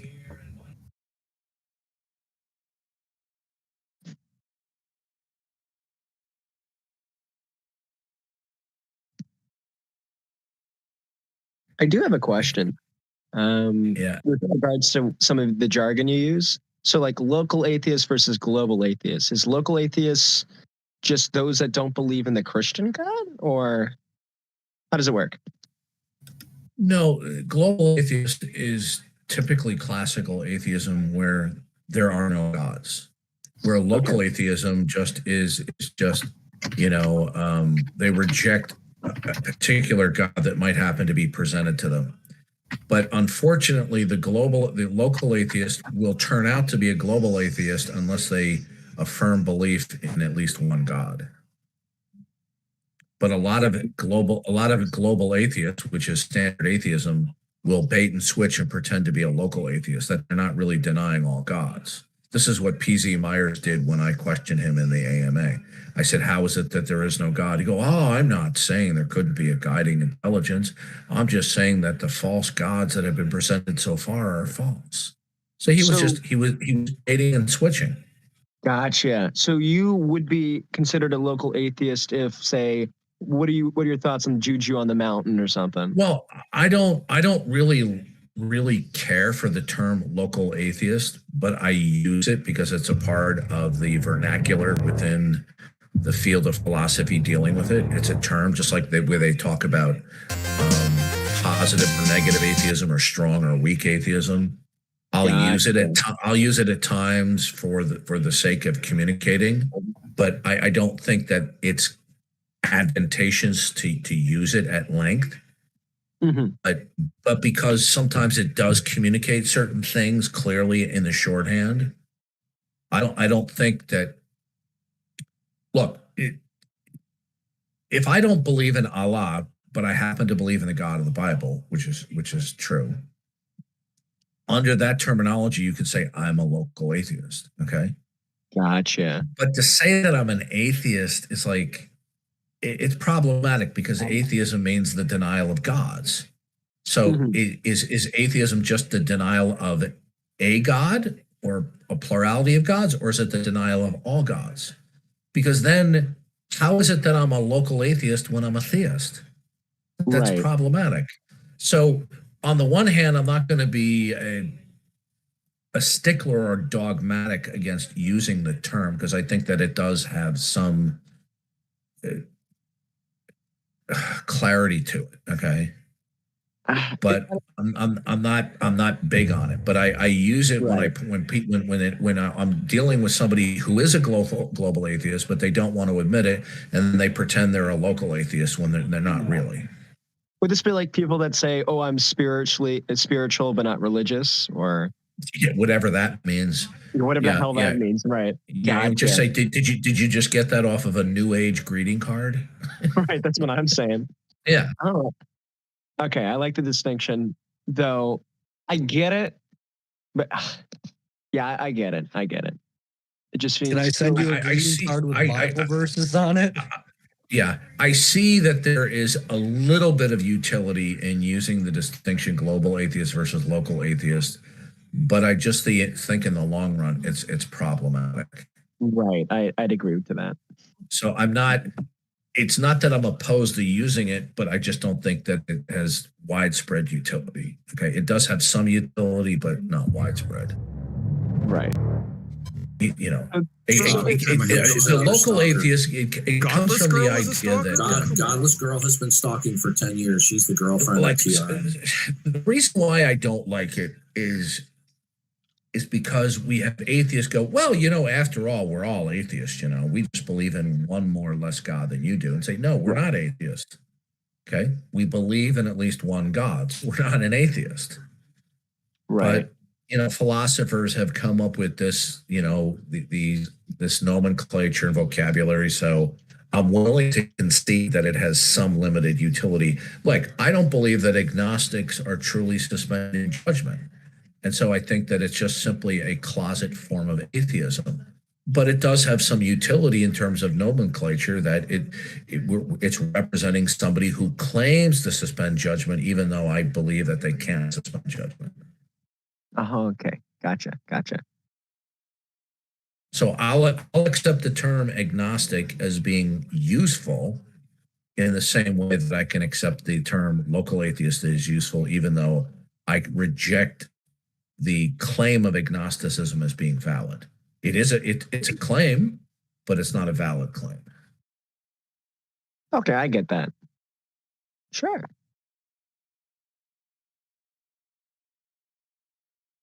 You know, but there's these other distinctions that atheists make that are just ridiculous, like I'm an agnostic atheist. I mean, it makes me want to throw up when I hear this stupidity. Didn't Leo Filius try this cliches tactic? and slogans. Well, he'll give you a mic for them to not believe. But then when we talk about the very criterion of belief that they use to their own system. Yeah, the structure of the quantum field shows there's no God. And yet, in another audio interview blog, he said it's impossible for naturalism to be grounded. But when I debated with him, he said naturalism could be grounded. Right, he was the 17-year-old college professor. Okay, yeah, I remember. Well, let's be personally fair. He has a PhD from Dunning-Kruger University. I'm pretty sure T. Jump gave him a fake it till you make it diploma too. Well, Leo Filius has a master's degree in fake it till you make it. I'd love to see him and T. Jump just debate each other and just fake it till you make it the whole time. Have you ever watched some of T. Jump's debates with other atheists where they're just like completely? Oh, it's painful. He rolls his eyes. It's hilarious. Who's the biggest bullshitter? It's like just a competition to see. And he's shameless about it. Hey, Darth. Yeah. Can I get your opinion on something real quick? No. Okay. Bye.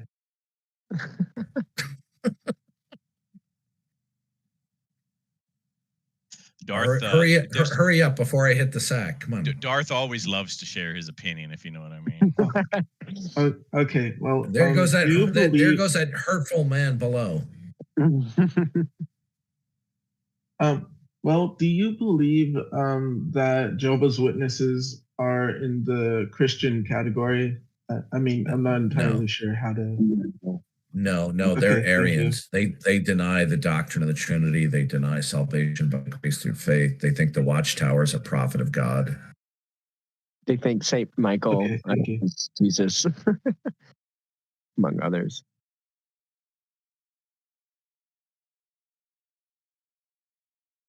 Hey, Darth, what is your position Family on the Dollar is doctrine of helping hell? you do more. I hold that it's literal. It's real. Okay, gotcha.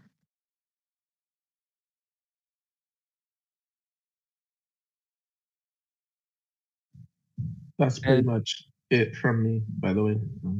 Right.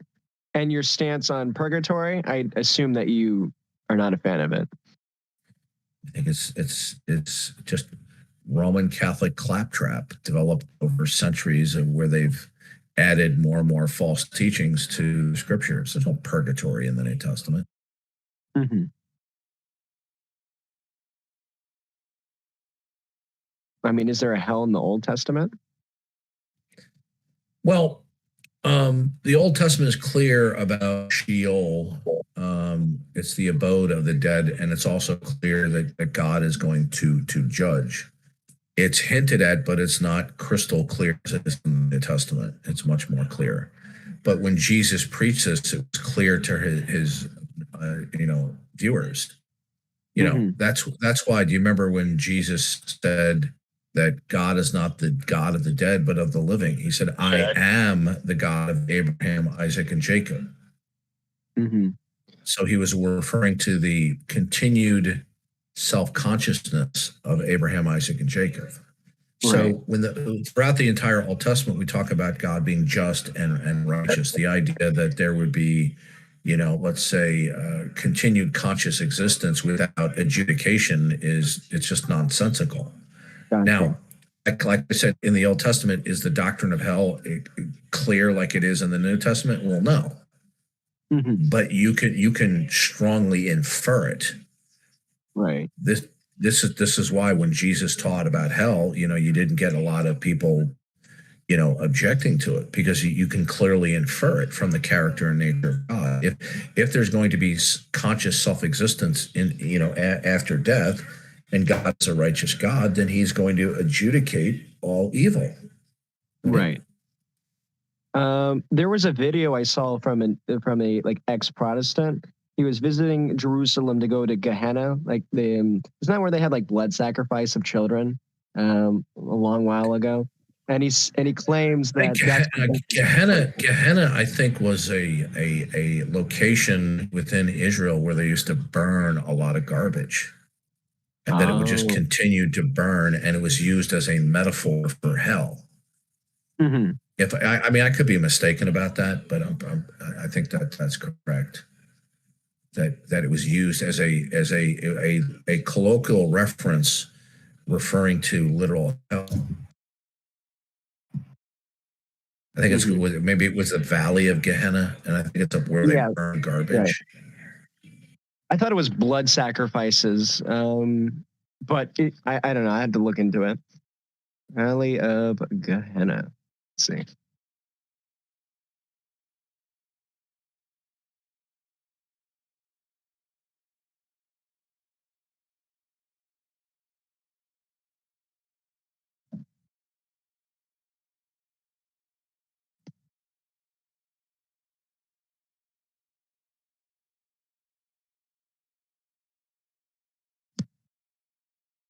Darth, do you hold to, or do you have any beliefs about the pseudepigrapha? You mean the writings that popped up in the 2nd, 3rd century? Yes. Before they're just spurious writings, just trying to copycat. But when you compare the internal composition and content, it bears no resemblance to the New Testament writings.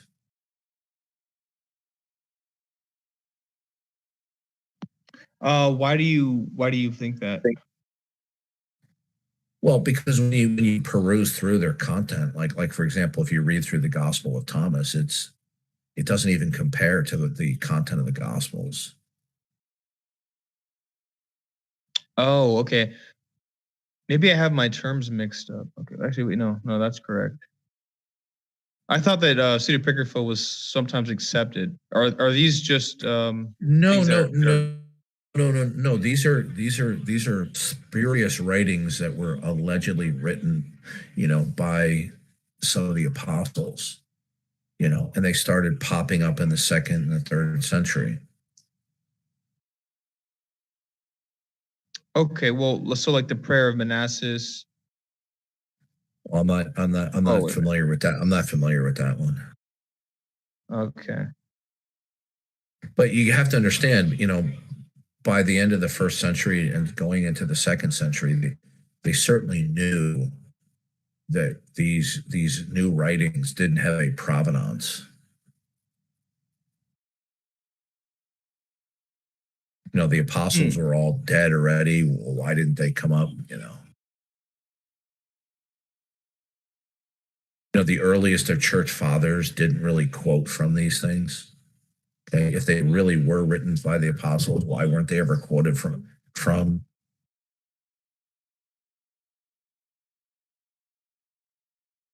I see. Yeah, I looked at a list here with some different ones, and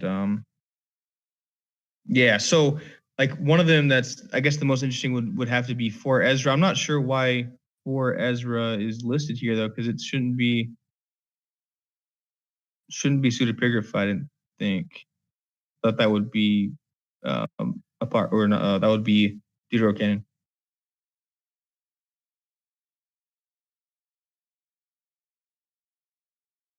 Yeah, so like for Ezra is one of the listed as a pseudepigrapha, but that's actually going to be a deuterocanonical book. So like, would you hold that 3rd and 4th Ezra are deuterocanon? Like, would they be on par? Like a little bit less than? There's a difference between the deuterocanonical books and the pseudepigrapha. I don't know if I mean pronouncing that correctly. I always botch pronunciations. The deuterocanonical books were just simply the books that the Catholic Church adopted in order to be able to quote from and defend against the Protestant Reformation. That's why they did it. I mean, it's a dead giveaway. The deuterocanonical books. They weren't recognized part of the canon in the early church. Well, I mean, interestingly enough, if you look back at Textus Receptus Bibles, you will see, like, let's say, first or second and third ed. Yeah. Well, that's because they were considered, worthy of reading for historical sake, but not as authoritative scripture. Right. It's not good for dogma, is my understanding. What about how the Catholics, when you go to church in a Catholic church, they'll have you kneel on that stand and sing songs? Well, it's a sad state of affairs, but you have to understand these people are not born again. They don't have the Spirit of God with them, and so they're committed to their autonomous reasoning. And one of the aspects of autonomous reasoning is the desire, if not the compulsion, or an affinity toward a works gospel, that your performance will in one way or another help facilitate or tip the scales of what will happen to you when you die.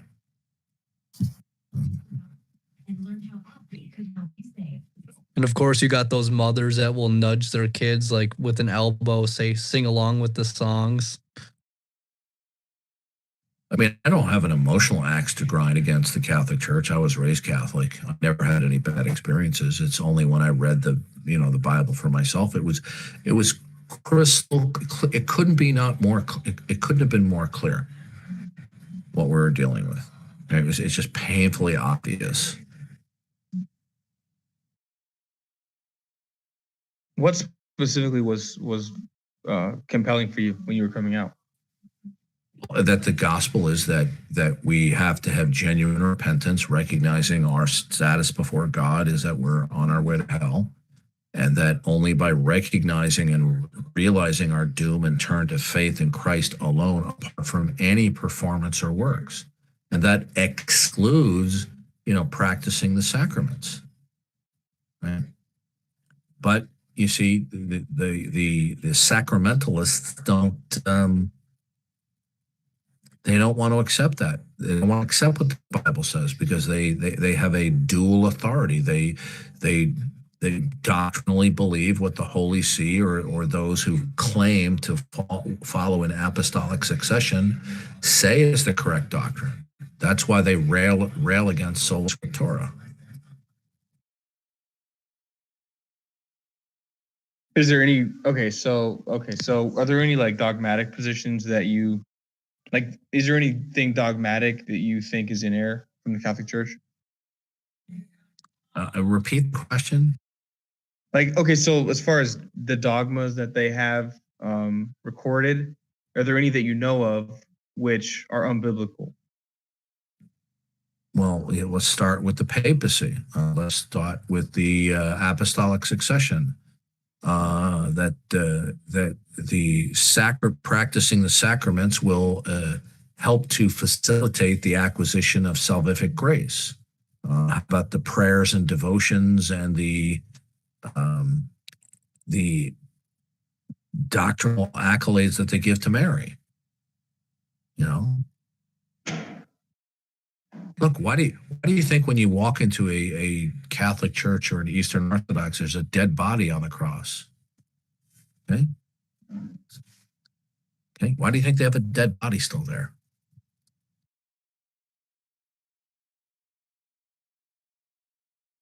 I don't know. Why do they? Why? Because they don't believe that it is finished. That's why they keep on representing the sacrifice over and over again. And another thing is this: why would they depict something that was so horrific that God even darkened the world temporarily when Christ died. And yet they want to depict it in, in sculptures. Right? It's simply because they're like the Pharisees and the Sadducees. They think they've convinced themselves to believe that they're in religious service and devotion to God because they're following the traditions of men. You look at Matthew 15. They're following the traditions of men, nullifying the word of God.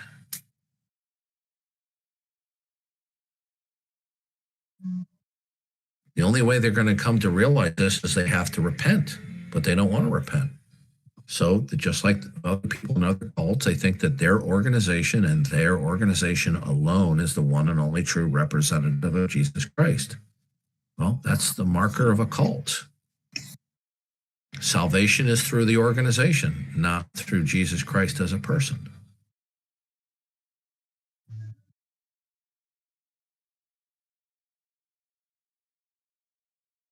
Then I'm just. So by believing then that Jesus Christ died for your sins, and that he rose again, and that kind of thing, that spiritual communion through prayer and these kind of things, like acknowledging his the truth of what's written in the gospel, essentially. Look, they don't. That's how you get saved. They profess their love for God, but they don't follow what Jesus said. In John chapter 6, Jesus opens with a metaphor that he's the bread that came down from heaven. Then he gives an even more extreme metaphor that you have to eat his flesh. And then he closes out with the metaphor again that he is the bread that we have to partake of. And then his listeners, including his disciples, freaked out of this. And Jesus rebuked them because they were taking this extreme metaphor as literal. And he says, the flesh profits nothing. Jesus could not have been more clear. He says, the flesh profits nothing. It is the spirit that gives life. Now, when the sacramentalists hear this, they're just going to reinterpret what Jesus said in light of their church dogma, because their church authority tells them so. But we have a commentary by Jesus. Jesus was correcting his disciples. They were taking the extreme metaphor literally, and he rebuked them. He says, the flesh profits nothing. But the sacramentalists don't care. Anyway, I'm going to either take a break or hit the sack, so I may or may not be back. So Yeah, well.